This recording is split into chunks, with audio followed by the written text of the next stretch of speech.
আসসালামু আলাইকুম। সমন্বয় ও নিয়ন্ত্রণ চ্যাপ্টারটার উপরে এটা একটা অনশট সিকিউ সলভিং ক্লাস। সো এই ক্লাসটা তুমি যদি করো তাহলে তোমার পুরো চ্যাপ্টারটার যে একটা ওভারভিউ, একটা রিভিশনটা কমপ্লিট হয়ে যাবে এবং এই চ্যাপ্টার থেকে তোমার এইচএসসিতে যে সিকিউগুলো আসুক না কেন তুমি অ্যান্সার করতে পারবে। এবং এটা যে শুধুমাত্র এইচএসসির জন্য কাজে লাগবে এরকম না, কলেজের ইন্টারনাল যে পরীক্ষাগুলো আছে সেখানেও তুমি এই চ্যাপ্টারের এই ক্লাসটা করে থাকলে দেখবা যে তুমি সিকিউগুলো সব অ্যান্সার করতে পারতেছো। সো বেশি দেরি না করে চলো আমরা ক্লাসটা শুরু করি এবং ক্লাসটা দেখবা তুমি নিজে করলেই বুঝবা যে ক্লাসটা যথেষ্ট গোছানো একটা ক্লাস, ঠিক আছে? আচ্ছা, সো চলো আমরা শুরু করি ক্লাসটা। শুরুতে আমরা একটু দেখি সৃজনশীল প্রশ্ন।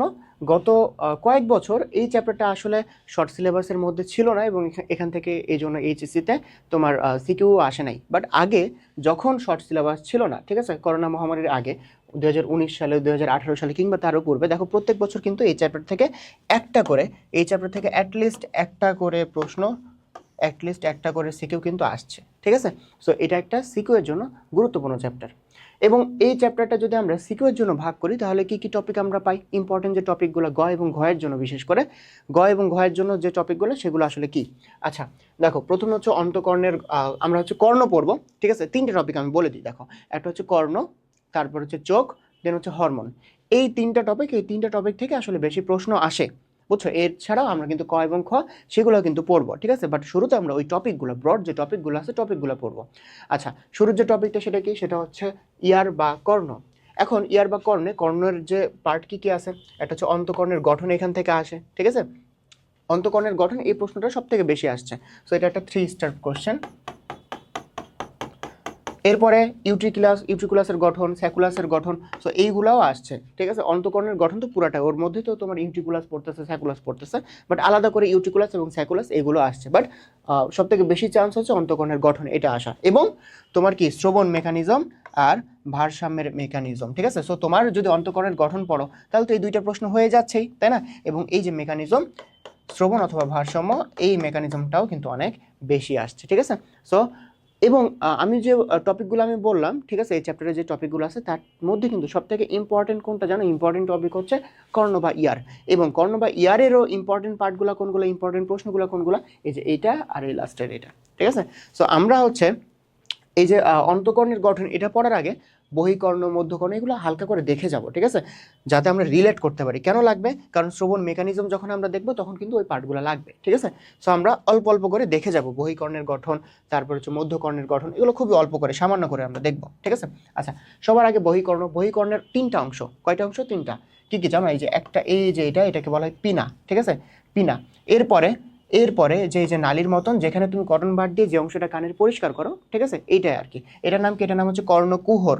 সো পিনা, কর্ণকুহর, তোমরা এগুলো পড়ছো, আমার মুখে শুনলে তুমি পারবা, ঠিক আছে? এরপর শেষ যে অংশটা সেটার নাম কি? সেটার নাম হচ্ছে একটা পর্দা, টিম্প্যানিক মেমব্রেন বা কর্ণপটহ, ঠিক আছে? তাহলে তিনটা অংশ আমরা দেখলাম, একটা হচ্ছে টিম্প্যানিক, একটা হচ্ছে পিনা সবার বাইরে, ঠিক আছে? বহিকর্ণের তিনটা অংশ, পিনাটা হচ্ছে তরুণাস্থি দিয়ে তৈরি। এরপর আসো কর্ণকুহর। কর্ণকুহরের বাইরের এক তৃতীয়াংশ এটা হচ্ছে তরুণাস্থি দিয়ে তৈরি, ঠিক আছে? বাট ভেতরে যে 2/3 আছে এটা হচ্ছে এক প্রকার অস্থি দিয়ে তৈরি। কোন অস্থি? টেম্পোরাল অস্থি দিয়ে তৈরি, ঠিক আছে? টেম্পোরাল অস্থি দিয়ে তৈরি, ঠিক আছে? তাহলে কর্ণকুহরটাও আমরা দেখে ফেললাম। এরপর আসি কর্ণপটহ বা ইংরেজিতে বলা হয় টিম্প্যানিক মেমব্রেন, ঠিক আছে? এবং টিম্প্যানিক মেমব্রেনেই শব্দটা এসে যখন আঘাত করে, আমি যে কথা বলতেছি তোমার কানে যে শব্দটা যাচ্ছে এটা গিয়ে যখন আঘাত করবে টিম্প্যানিক মেমব্রেনটা কম্পিত হবে, ঠিক আছে? এরপরে কিন্তু কম্পনটা যাবে কার কাছে জানো? মধ্যকর্ণের আবার কি কি আছে? মধ্যকর্ণে আছে অস্থি, ম্যালিয়াস, ইনকাস এবং স্টেপিস, তিনটা অস্থি আছে এবং এই অস্থি দিয়ে ওই কম্পনগুলো প্রবাহিত হবে। এগুলো আমরা শ্রবণের মেকানিজমে পড়বো, কোনো সমস্যা নেই। আচ্ছা, তাহলে দেখো তোমার কি আছে? তাহলে তোমার হচ্ছে এখানে ম্যালিয়াস, ইনকাস এবং স্টেপিস, তিনটা অস্থি আছে। তাহলে অস্থি আছে তিনটা। এরপর কি আছে? ইউস্টেশিয়ান টিউব একদিকে মধ্যকর্ণ, আরেক দিকে নাসা গলবিল, এই দুইটার মধ্যে সে সংযোগ ঘটায়। কে সংযোগ ঘটায়? ইউস্টেশিয়ান টিউব সংযোগ ঘটায়। তাহলে মধ্যকর্ণের 2 নম্বর অংশটা দেখলাম। 3 নম্বর অংশ হচ্ছে দুইটা ছিদ্র, একটা হচ্ছে ফেনেস্ট্রা ওভালিসে এই যে স্টেপিস এসে যুক্ত হয়, ঠিক আছে। এরপরে ফেনেস্ট্রা ওভালিসের ঠিক নিচে থাকে ফেনেস্ট্রা রোটান্ডা, ফেনেস্ট্রা রোটান্ডা, ঠিক আছে। ফেনেস্ট্রা রোটান্ডা কি করে, অন্তঃকর্ণে কখনো যদি বায়ুচাপ বেশি হয়ে যায়, সো এই ফেনেস্ট্রা রোটান্ডা দিয়েই অন্তঃকর্ণ থেকে বায়ুচাপটা কোথায় আসে, মধ্যকর্ণে আসে। এর মধ্যকর্ণের সাথে আমরা জানি মধ্যকর্ণের সাথে নাসাগলবিলের সংযোগ আসছে কিসের মাধ্যমে, এই ইউস্টেশন টিউবের মাধ্যমে, ঠিক আছে। সো এইখানে কিন্তু বায়ুর যে চাপটা সেটা কি হয়ে যায়, এটা নিউট্রালাইজ হয়ে যায়। ওকে, আচ্ছা, তাহলে আমরা বহিকর্ণের মধ্যকর্ণের পার্টসগুলো আরেকবার নামগুলো জাস্ট দেখবো। বহিকর্ণে পিনা, তারপর কর্ণকুহর, তারপর হচ্ছে কর্ণপটহ। মধ্যকর্ণে এসে তিনটা অস্থি আছে, ম্যালিয়াস ইনকাস স্টেপিস, একটা টিউব আছে বা যেটাকে বলা হয় তোমার ইউস্টেশন টিউব, যেটা নাসাগলবিল এবং মধ্যকর্ণের সংযোগ ঘটাচ্ছে। দুইটা ছিদ্র আছে, একটা হচ্ছে ফেনেস্ট্রা ওভালিস আর একটা হচ্ছে ফেনেস্ট্রা রোটান্ডা। ওকে, আচ্ছা, এরপরে কিন্তু আমরা অন্তঃকর্ণে চলে যাব। অন্তঃকর্ণে আমরা দেখতেছি যে এখানে ওই যে শামুকের মতন পেঁচানো, এটা কি ককলিয়া, ঠিক আছে। আচ্ছা, ককলিয়া এবং তোমার তিনটা সেমিসার্কুলার ক্যানেল, ঠিক আছে, তিনটা সেমিসার্কুলার ক্যানেল দিয়ে গঠিত, ঠিক আছে। সো আমরা ককলিয়া এবং তোমার যে অর্ধবৃত্তাকার নালী, এই দুইটার কিন্তু গঠন আমরা দেখব। শুরুতে আসো, ককলিয়া, ককলিয়া থাকে হচ্ছে স্যাকুলাস অংশে, মানে স্যাকুলাস যে অংশটা, স্যাকুলাস অংশটার আন্ডারেই কিন্তু ককলিয়া পড়তেছে। ওকে, সো ককলিয়া যেটা শামুকের মতন পেঁচানো অংশটা, শামুকের খোলকের মতন। সো এই যে ককলিয়া বা স্যাকুলাস, এইটা যে স্ট্রাকচার, এটা স্ট্রাকচার যথেষ্ট কমপ্লেক্স। তোমাদের বোঝার সুবিধার্থে আমি একটু সিম্পল করে স্ট্রাকচারটা লিখবো, ঠিক আছে। আচ্ছা, তো চলো আমরা এটা একটু পড়ি। আচ্ছা, স্যাকুলাসের পার্ট হচ্ছে ককলিয়া। ককলিয়ার টোটাল তিনটা প্রকোষ্ঠ আমরা এটাকে ভাগ করতে পারি, ঠিক আছে। এবং প্রকোষ্ঠগুলো ভাগ হয় কেমনে, দুইটা আসলে মেমব্রেন দিয়ে বা পর্দা দিয়ে, ঠিক আছে। যেরকম এই যে নিচের এই যে তোমার স্কেলা মিডিয়া যেটা গঠিত হয়, সেটা গঠিত হয় দুইটা পর্দা দিয়ে বা মেমব্রেন দিয়ে, ঠিক আছে। যেরকম এই যে এটার নাম হচ্ছে বেজিলার মেমব্রেন, ঠিক আছে। ওপরেরটার এটার নাম হচ্ছে রিসনার্স মেমব্রেন। সায়েন্টিস্ট রিসনারের নাম অনুসারে নামকরণ করা হয়েছে রিসনার্স মেমব্রেন। ওকে, তাহলে দেখো আমরা ককলিয়া অংশটা কিন্তু একদম সিম্পলিফাইড ওয়েতে দেখতেছি। নিচের যে মেমব্রেনটা, এটার নাম হচ্ছে বেজিলার মেমব্রেন, এবং উপরের যে মেমব্রেনটা, এটার নাম হচ্ছে, যেটা আমি মার্ক করছি, এটার নাম হচ্ছে রিসনার্স মেমব্রেন। বেজিলার মেমব্রেন এবং রিসনার্স মেমব্রেন দিয়ে তোমার গঠিত হয়েছে কি, গঠিত হয়েছে স্কেলা মিডিয়া, স্কেলা মিডিয়া, ঠিক আছে। তোমরা বাংলায় লিখবা আর কি। আচ্ছা, তাহলে দেখো এটা স্কেলা মিডিয়া, এটার নাম কি, এটার নাম হচ্ছে scala vestibuli, scala vestibuli, scala vestibuli. এটার নাম কি, এটার নাম হচ্ছে স্কেলা টিম্প্যানি। তাহলে দেখো মাঝে আছে, জন্য নাম হচ্ছে media, scala vestibuli, scala media, scala tympani. তিনটা আমরা প্রকোষ্ঠ কিন্তু পেয়ে গেলাম। স্কেলা মিডিয়া যেটা, সেটা কিভাবে গঠিত হয়েছে, রিসনার্স মেমব্রেন এবং বেজিলার মেমব্রেন, এই দুইটা মেমব্রেন দিয়ে। ওকে, বেজিলার মেমব্রেন। ওকে, আচ্ছা, এরপর আসো, এরপরে হচ্ছে এইখানে এক প্রকার তরল থাকে, ঠিক আছে। স্কেলা ভেস্টিবুল এবং স্কেলা মিডিয়া, এটাতে এক প্রকার তরল থাকে, নাম কি, নাম হচ্ছে পেরিলিম্ফ, নাম হচ্ছে পেরিলিম্ফ, ঠিক আছে, পেরিলিম্ফ। আচ্ছা, তারপরে স্কেলা মিডিয়াতে এক প্রকার তরল থাকে, নাম কি ভাইয়া, নাম হচ্ছে এন্ডোলিম্ফ, এন্ডোলিম্ফ, ঠিক আছে। সো আমরা তরলগুলোর নাম কিন্তু বা ফ্লুইড যেটা থাকে সেটার নাম কিন্তু আমরা জেনে নিলাম। ওকে, তাহলে দেখো scala vestibuli, scala media, scala tympani, তারপর আমরা যে তরল থাকে সেটার নামও জেনে গেছি। আচ্ছা, এরপরে আসো, স্কেলা মিডিয়াতে এক প্রকার কোষ থাকে, জানো, এই যে এখানে এক প্রকার কোষ থাকে। এই কোষগুলা সম্মিলিতভাবে গঠন করে কি জানো, এই কোষগুলো সম্মিলিতভাবে গঠন করে অর্গান অফ কর্টি, যেটাকে বলা হয় শ্রবণ অঙ্গ, ঠিক আছে। এমসিকিউতে আসতে পারে শ্রবণ অঙ্গ কোনটা, organ of Corti, organ of Corti, ঠিক আছে, অর্গান অফ কর্টি। আচ্ছা, এখন এই যে অর্গান অফ কর্টি যেটা বললাম, এই অর্গান অফ কর্টি থেকেই তোমার এক প্রকার স্নায়ু, সেটার উৎপত্তি হয়, ঠিক আছে। এই স্নায়ুটার নাম কি, এই স্নায়ুটার নাম হচ্ছে ককলিয়ার স্নায়ু, ককলিয়ার স্নায়ু, ঠিক আছে, ককলিয়ার স্নায়ু। এই ককলিয়ার স্নায়ু কোথায় যায় আলটিমেটলি, সে হচ্ছে এক প্রকার সংবেদী স্নায়ু, ঠিক আছে। সে যায় কোথায়, সে যায় হচ্ছে মস্তিষ্কের টেম্পোরাল লোবে, ঠিক আছে, মস্তিষ্কের টেম্পোরাল লোবে, টেম্পোরাল লোবে যায়। এরপরে কিন্তু শব্দটা বা সাউন্ডটা সেটা তুমি শুনতে পাইতেছো, ঠিক আছে। তোমার যে অনুভূতিটা তুমি রিসিভ করতেছো টেম্পোরাল লোবের মাধ্যমে। ওকে, তাহলে এখন যদি আমরা শ্রবণ, আমরা কিন্তু অন্তঃকর্ণের গঠনটা দেখে ফেললাম, ঠিক আছে। আচ্ছা, অন্তঃকর্ণের গঠন পুরোটাই আমরা দেখি নাই, আমরা হচ্ছে এই যে অন্তঃকর্ণের যে স্যাকুলাসের যে ককলিয়ার অংশের গঠন আমরা দেখছি। এরপরে কিন্তু অন্তঃকর্ণের যে ইউট্রিকুলাসের মধ্যে আছে অর্ধবৃত্তাকার নালী, সেটার গঠন আমরা দেখবো। কিন্তু এটার সাথে সাথে আমরা যদি একটু শ্রবণ মেকানিজমটা দেখে ফেলতে পারি, কারণ এটার সাথে তো শ্রবণ মেকানিজম গঠিত, তাই না। শ্রবণের জন্য দায়ী কোনটা? ককলিয়া, তাই না? সো আমরা এখনই শ্রবণ মেকানিজমটা দেখে ফেলবো, এরপরে আমরা অন্তঃকরণের বাকি অংশটুকু দেখব, তারপরে আমরা ভারসাম্যের যে মেকানিজমটা সেটা আমরা দেখবো। ওকে, খুবই সিম্পল আর কি। তো চলো আমরা একটু শ্রবণ মেকানিজম যেটা সেটা একটু দেখে ফেলি। আচ্ছা, সবার আগে দেখো তোমার যে শব্দটা, সবার আগে শব্দটা সে কে গ্রহণ করলো? কে শব্দ গ্রহণ সবার আগে কে করলো? পিনা করলো, তাই না?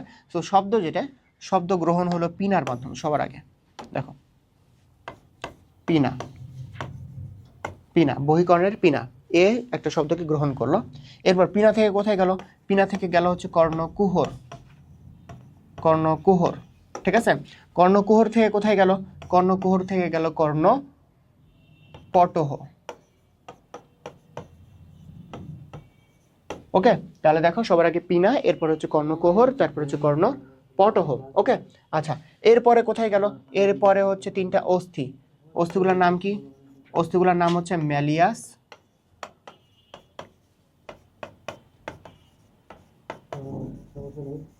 ইনকাস, এরপরে কি?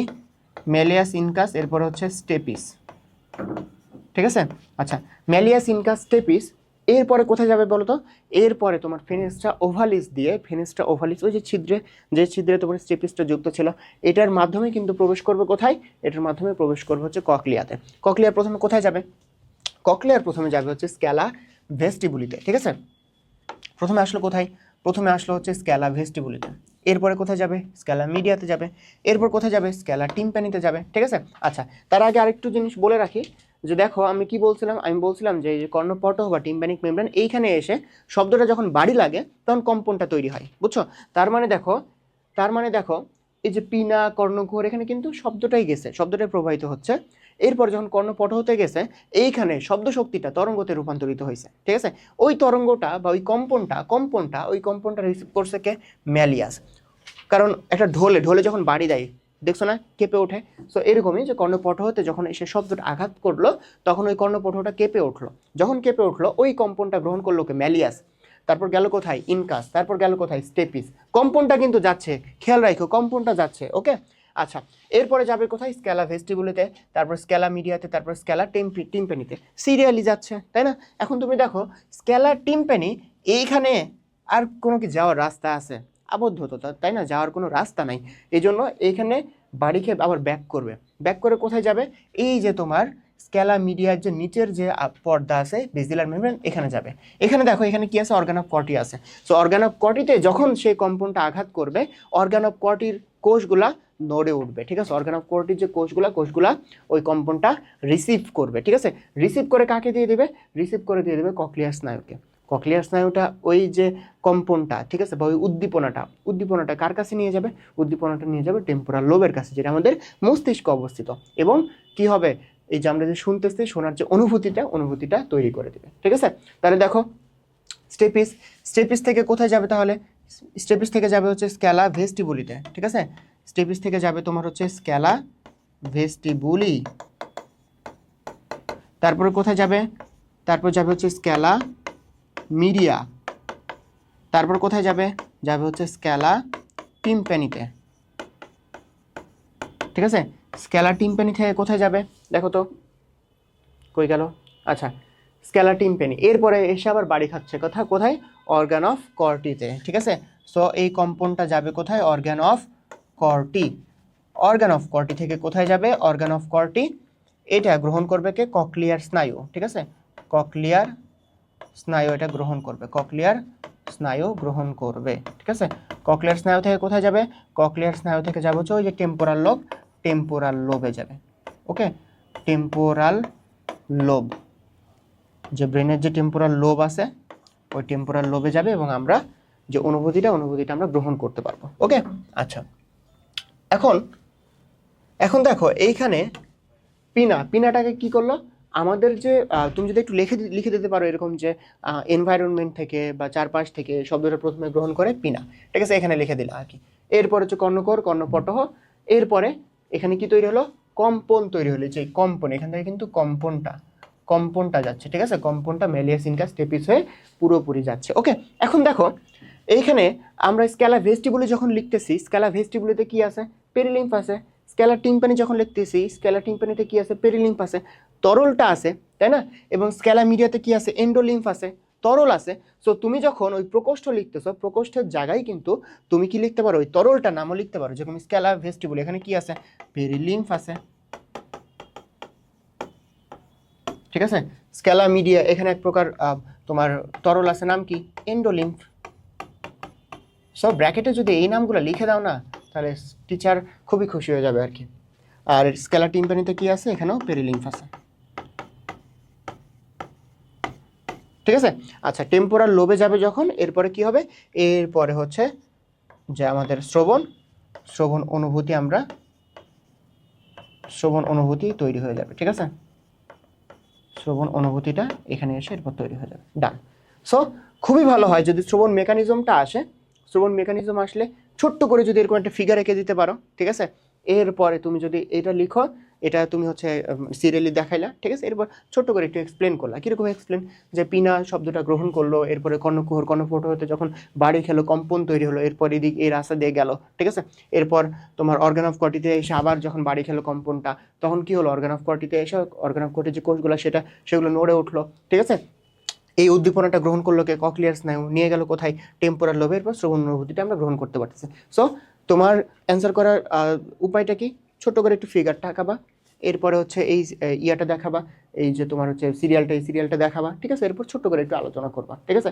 সো তুমি যদি এইভাবে লিখতে পারো, তাহলে 1 মার্কও কাটবে না, পুরো 3-এ 3 তুমি পাবা। 4 মার্ক থাকলে 4-এ তুমি 4-এও 4 দিয়ে দিবে, ঠিক আছে? এবং এইচএসসিতে কিন্তু অনেক সিকিউতেই 10-এ 10 পাওয়া যায়, এটা খুবই নর্মাল আর কি। সো তুমি কিন্তু ভালো একটা মার্কস পাবো যদি এইভাবে লিখতে পারো। এরপরে আসো ইউট্রিকুলাসের মধ্যে অর্ধবৃত্তাকার নালী থাকে। অর্ধবৃত্তাকার নালী কয়টা থাকে, অর্ধবৃত্তাকার নালী থাকে কিন্তু 3টা, ঠিক আছে? টোটাল কিন্তু 3টা থাকে। আমরা যদি একটার স্ট্রাকচার বুঝি তাহলে দেখবে যে 3টার স্ট্রাকচারে আমরা বুঝে গেছি, ওকে? আচ্ছা, এই অর্ধবৃত্তাকার নালী, এটা অর্ধবৃত্তাকার নালী এবং এর চারপাশে এটা কি, এটা হচ্ছে অর্ধবৃত্তাকার মেমব্রেন আর কি, ঠিক আছে? এখন অর্ধবৃত্তাকার নালী মানে মেমব্রেন বলতে কি, এই যে এটার কথা বলতেছি, যেটা আসলে আবরণ, অর্ধবৃত্তাকার আবরণ, এবং তার মধ্যে যে ফাঁকা জায়গাটা এটাকে কিন্তু আমরা নালী বলি, ওকে? আচ্ছা, এখন অর্ধবৃত্তাকার যে আবরণ আছে, অর্ধবৃত্তাকার যে নালী আছে, টোটাল কয়টা আছে, তিনটা আছে, ঠিক আছে? ইউট্রিকুলাসের মধ্যে অর্ধবৃত্তাকার নালী আছে টোটাল 3টা। এখন এই অর্ধবৃত্তাকার নালীর যে শেষ অংশ দেখো একটু স্ফীত হয়ে গেছে। যেখানেই কোনো স্ফীত অংশ পাবো সেটার নাম আমরা কি বলি, অ্যাম্পুলা বলি, ঠিক আছে? অ্যাম্পুলা, যেরকম অ্যাম্পুলা অফ ভ্যাটার, ঠিক আছে? তারপরে তোমার হচ্ছে ফ্যালোপিয়ান টিউব, এখানেও অ্যাম্পুলা আছে, ঠিক আছে? অ্যাম্পুলা মানে হচ্ছে স্ফীত যে কোনো জায়গার নাম আমরা বলবো অ্যাম্পুলা, ওকে? সো এটার নাম আমরা কি দিছি, অ্যাম্পুলা দিছি। সেই অংশ কি গঠন করে, তাহলে অ্যাম্পুলা গঠন করে, ওকে? আচ্ছা, অ্যাম্পুলার এখানে একটা কি থাকে জানো, একটা হচ্ছে এইখানে আবার একটা পর্দা থাকে, ঠিক আছে? একটা আবরণ থাকে, এটার নাম কি, এটার নাম হচ্ছে ম্যাকুলা। এটার নাম কি, এটার নাম হচ্ছে ম্যাকুলা, ঠিক আছে? এটার নাম কি, এটার নাম হচ্ছে ম্যাকুলা। অ্যাম্পুলা, এটার নাম কি, এটার নাম হচ্ছে ম্যাকুলা। এই ম্যাকুলাতে এক প্রকার কোষ থাকে, এই কোষগুলো হচ্ছে রোম কোষ, ঠিক আছে? এগুলো হচ্ছে রোম কোষ। সো এই যে তোমার যে ম্যাকুলাতে কি থাকে, ম্যাকুলাতে থাকে হচ্ছে এক প্রকার রোম কোষ। কি কোষ থাকে তাহলে, রোম কোষ। এবং এই রোম কোষের, এটা যেহেতু একটা কোষের নিজস্ব একটা সেল মেমব্রেন থাকবে, কোষ আবরণী থাকবে, তাই না? তাহলে এই যে কোষ আবরণী, এই যে কোষগুলো আছে, রোম কোষগুলোর যে আবরণীতে কি থাকে জানো, ক্যালসিয়াম কার্বনেট থাকে। So calcium CaCO3, calcium carbonate যুক্ত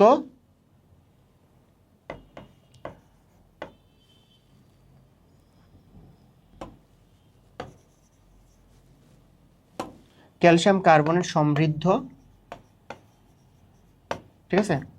এটা ক্যালসিয়াম কার্বনেট সমৃদ্ধ আবরণী, কোষ আবরণী আর কি, এটা এভাবে লিখতে পারো যে কোষ আবরণী, ঠিক আছে? আচ্ছা, ক্যালসিয়াম কার্বনেট সমৃদ্ধ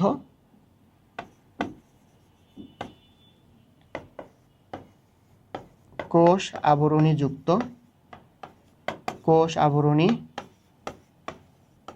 যুক্ত এটা কি, রোম কোষ, ওকে?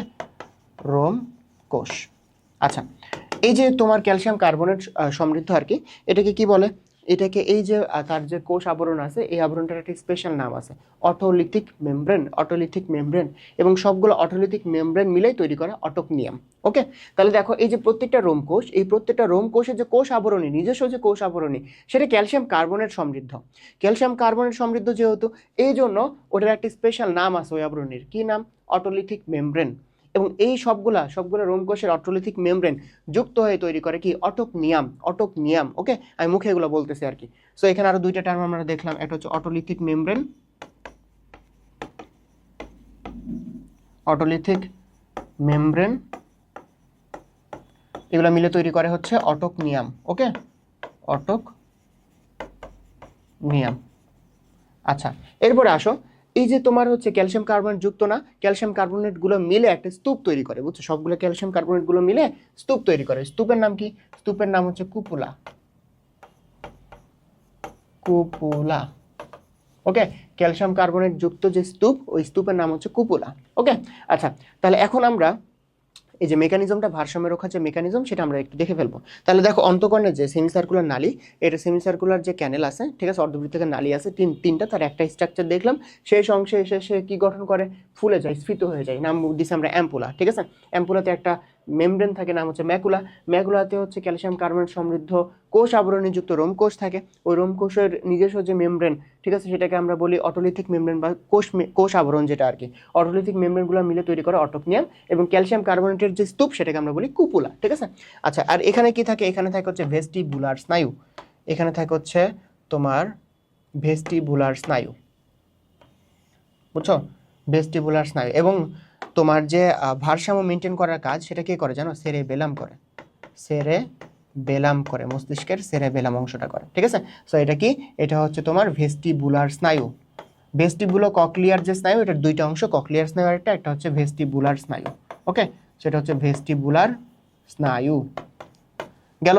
এটা হচ্ছে ভেস্টিবুলার স্নায়ু, যাই কোথায়? সেরেবেলামে নিয়ে যাই। সো আমরা এখন ভারসাম্য মেনটেন করে যে মেকানিজমটা, সেটা একটু দেখবো। ওকে, আচ্ছা, ধরো তোমার শরীর ভারসাম্য মেনটেন করা মানে কি? আমাকে এই যে সুন্দরভাবে এখানে আমি দাঁড়ায় আসি, ঠিক আছে, এইটাই তো একটা ভারসাম্য, তাই না? তো ধরো আমার বডি হচ্ছে কোনোভাবে এই সাইডে বাম পাশে হেলে গেল, তাহলে কি হবে দেখো তো? এই রোমকোষগুলা সব একদিকে হেলে যাবে, ঠিক আছে, সবগুলো এক সাইডে বাড়ি খাবে। যখন বাড়ি খাবে, একটা উদ্দীপনা তৈরি হবে, ওই উদ্দীপনা গ্রহণ করবে কে? ভেস্টিবুলার স্নায়ু। নিয়ে যাবে কোথায়?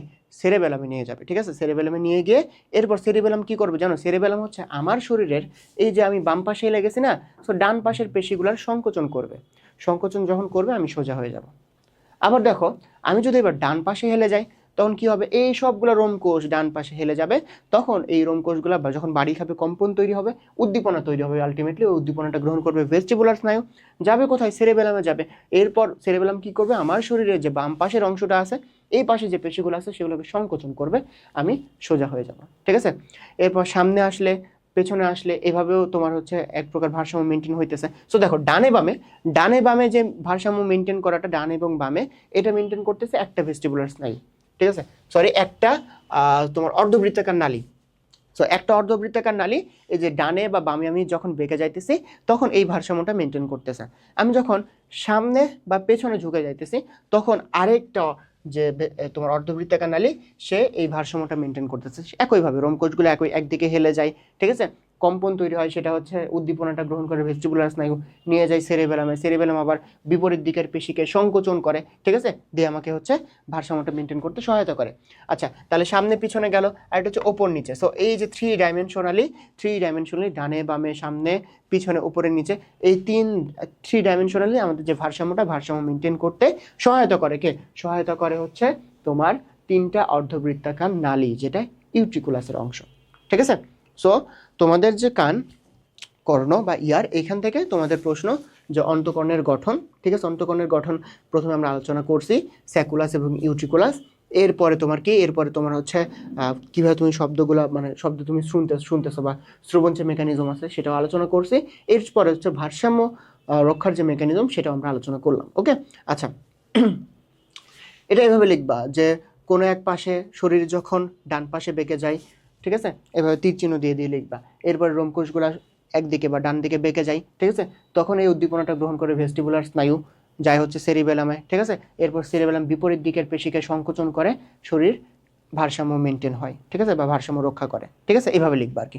একই একই সাথে তিনটা ভেস্টিবুলার স্নায়ু, সরি তিনটা অর্ধবৃত্তাকার নালী, 3 ডাইমেনশনালি, 3 দিকে সামনে পিছনে ডানে বামে উপরে নিচে ভারসাম্য রক্ষা করে, ঠিক আছে, এইভাবেই আমাদের দেহের ভারসাম্য রক্ষা হইতেছে। সো এটা গুছাই লিখবে তাহলে হবে। আচ্ছা, আমাদের কর্ণ শেষ। সেকেন্ড টপিকটা সেটা কি, সেটা হচ্ছে চোখ, ঠিক আছে। আচ্ছা, চোখ থেকে দেখো, চোখ থেকে হচ্ছে প্রথম যে পার্টটা সেটা কি, সেটা হচ্ছে লম্বচ্ছেদের চিত্র, ঠিক আছে। প্রথম যে কোশ্চেনটা সেটা কি, লম্বচ্ছেদের চিত্র। এরপর হচ্ছে রড কোষ এবং কোন কোষের পার্থক্য, তারপর হচ্ছে মানুষ এবং ঘাসফড়িংয়ের যে চোখ, দুইটার মধ্যে পার্থক্য, ঠিক আছে। আচ্ছা, তোমরা ফিগারটা কোনটা ড্র করবা, এই ফিগারটা ড্র করলেই হয়েছে, ঠিক আছে। সো এই ফিগারটা যে ড্র করবো তোমাকে তো বুঝতে হবে, তাই না? বুঝলে তো তুমি ফিগারটা ড্র করতে পারবা। এই জন্য একটু আমরা যে লম্বচ্ছেদের যে ফিগারটা একটু বুঝি, ওকে। আচ্ছা, দেখো এই যে একটা তোমার যে অক্ষিগোলককে আমরা 3টা অংশে ভাগ করতে পারি, ঠিক আছে। কি কি অংশে ভাগ করতে পারি? আবরণ, প্রথমে কি থাকে, প্রথমে থাকে এর আবরণ, ঠিক আছে। এর কিছু স্তর আছে, আবরণ আছে,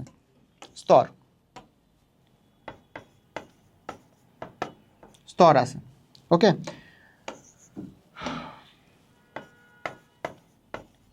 আচ্ছা, তাহলে কি বললাম, একটা অক্ষিগোলকে যদি আমরা স্ট্রাকচার বুঝতে যাই তাহলে কি কি ভাগে এটাকে ভাগ করতে পারি, আমরা স্তরে ভাগ করতে পারি, ঠিক আছে। এখানে 3টা স্তর আছে, এগুলো আমরা দেখব। আচ্ছা, স্তরের পরে কি আছে, স্তরের পরে আছে হচ্ছে প্রকোষ্ঠ, যে ফাঁকা জায়গা যেগুলো এগুলোকে বলা হয় প্রকোষ্ঠ। এবং কি আছে দেখো তো, লেন্স আছে, ঠিক আছে। সো আমরা যদি এই 3টা স্ট্রাকচার যদি আমরা পড়ে ফেলি তাহলেই যে চোখের স্ট্রাকচার পড়া আমাদের ডান হয়ে যাবে, অক্ষিগোলকের স্ট্রাকচার আর কি, যেটা পরীক্ষাতে আসে। আচ্ছা, প্রথমে আসি আমরা স্তর। এই যে চোখ বা অক্ষিগোলক যেটা তুমি দেখতেছো, এই অক্ষিগোলকে টোটাল 3টা স্তর আছে, ঠিক আছে। সবার বাইরের যে স্তরটা সেটার নাম কি, সেটার নাম হচ্ছে স্ক্লেরা, ঠিক আছে। সবার বাইরের যে স্তরটা সেটার নাম হচ্ছে স্ক্লেরা। স্ক্লেরা যখন সামনে আসে হয়ে যায় স্বচ্ছ, নাম কি, কর্নিয়া, ঠিক আছে। তাহলে কি বললাম, সবার বাইরের স্তরের নাম কি, স্ক্লেরা যখন সামনে আসে নাম হয়ে যায় সে স্বচ্ছ এবং তার নাম হয় কর্নিয়া, ঠিক আছে। এবং তারও সামনে এখানে কি থাকে, আরেকটা আবরণ থাকে, নাম হচ্ছে কনজাংটিভা, ঠিক আছে। স্ক্লেরার সামনে তোমার যে অক্ষিগোলককে ঢেকে রাখে কনজাংটিভা, ঠিক আছে। কনজাংটিভার যদি কখনো প্রদাহ হয় তখন নাম দিই আমরা কনজাংটিভাইটিস, ওকে। আচ্ছা, এরপরে আসো, স্ক্লেরা, কর্নিয়া, কনজাংটিভা আমাদের ডান। এরপরে সেকেন্ড যে স্তরটা সেটার নাম হচ্ছে করয়েড, ঠিক আছে। করয়েডের কালার লাল এখানে কেন দেখানো হয়েছে, করয়েড আসলে মেলানিন থাকার কারণে করয়েডের কালার বা বর্ণ হয় কালো, ঠিক আছে। বাট এখানে লাল বা রেড কালার দিয়ে কেন দেখানো হয়েছে, কারণ এইখানে রক্তনালীর বা রক্তের সাপ্লাই থাকে, ঠিক আছে। এই জন্য করয়েডের কালার এখানে রেড দেখানো হয়েছে। বাট করয়েডের আসল কালার সেটা কি, সেটা হচ্ছে লাল, না সেটা হচ্ছে কালো, ঠিক আছে। মেলানিন থাকার কারণে কালো বর্ণের হয়। বাট যেহেতু এইখানে তোমার কি আছে, রক্তের সাপ্লাই আছে, এই জন্য এখানে লাল কালার দিয়ে মার্ক করা হয়েছে, ওকে। আচ্ছা, করয়েড যখন সামনে আসে সে কি তৈরি করে, আইরিশ তৈরি করে। এই যে সামনের অংশটা এটা কি, এটার নাম হচ্ছে আইরিশ, ঠিক আছে। করয়েড, তাহলে দেখো স্ক্লেরার সামনে এসে তৈরি করছে কর্নিয়া, করয়েড সামনে এসে তৈরি করছে আইরিশ। আচ্ছা, আইরিশের এখানে কি থাকে, আইরিশের এখানে থাকে তোমার সিলিয়ারি বডি, ঠিক আছে। এখানে কি কি থাকে দেখো, এখানে থাকে হচ্ছে সিলিয়ারি বডি,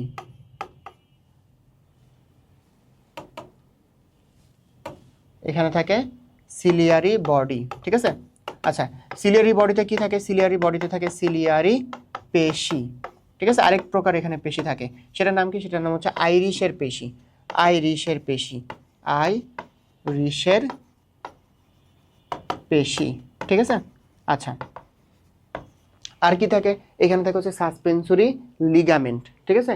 সাসপেন্সরি লিগামেন্ট, এই সাসপেন্সরি লিগামেন্টের কাজ কি, সাসপেন্সরি লিগামেন্টের কাজ হচ্ছে লেন্সকে জায়গা মতন ধরে রাখা। এই যে সাসপেন্সরি লিগামেন্ট, এটার কাজ কি, এই লেন্সকে দেখো জায়গা মতন সে ধরে রাখছে, ওকে। আচ্ছা, আমাদের যে আইরিশ গেল। এরপরে দেখো 2টা আইরিশের মধ্যে যে ফাঁকা জায়গা, এই যে এই অংশটা, এটাকে আমরা কি বলতেছি, এটাকে আমরা বলতেছি পিউপিল, পিউপিল। তাহলে পিউপিলটা কি, পিউপিলটা হচ্ছে 2টা আইরিশের মধ্যে যে ফাঁকা জায়গা, এটাই হচ্ছে পিউপিল। এই দিক দিয়েই কিন্তু আলো ভিতরে প্রবেশ করে, ঠিক আছে। তো এটা হচ্ছে পিউপিল। আচ্ছা, এরপরে আসো, এরপরে ভেতরের যে স্তরটা সেটার নাম হচ্ছে রেটিনা। এটা হচ্ছে আলোক সংবেদনশীল স্তর, কারণ এখানে রড কোষ থাকে এবং কোন কোষ থাকে। রড কোষ এবং কোন কোষ থাকার কারণে এটা কি, এইটা হচ্ছে তোমার কি হয়, রড কোষ এবং কোন কোষ থাকার কারণে এটা হচ্ছে আলোক সংবেদনশীল হয়, ঠিক আছে।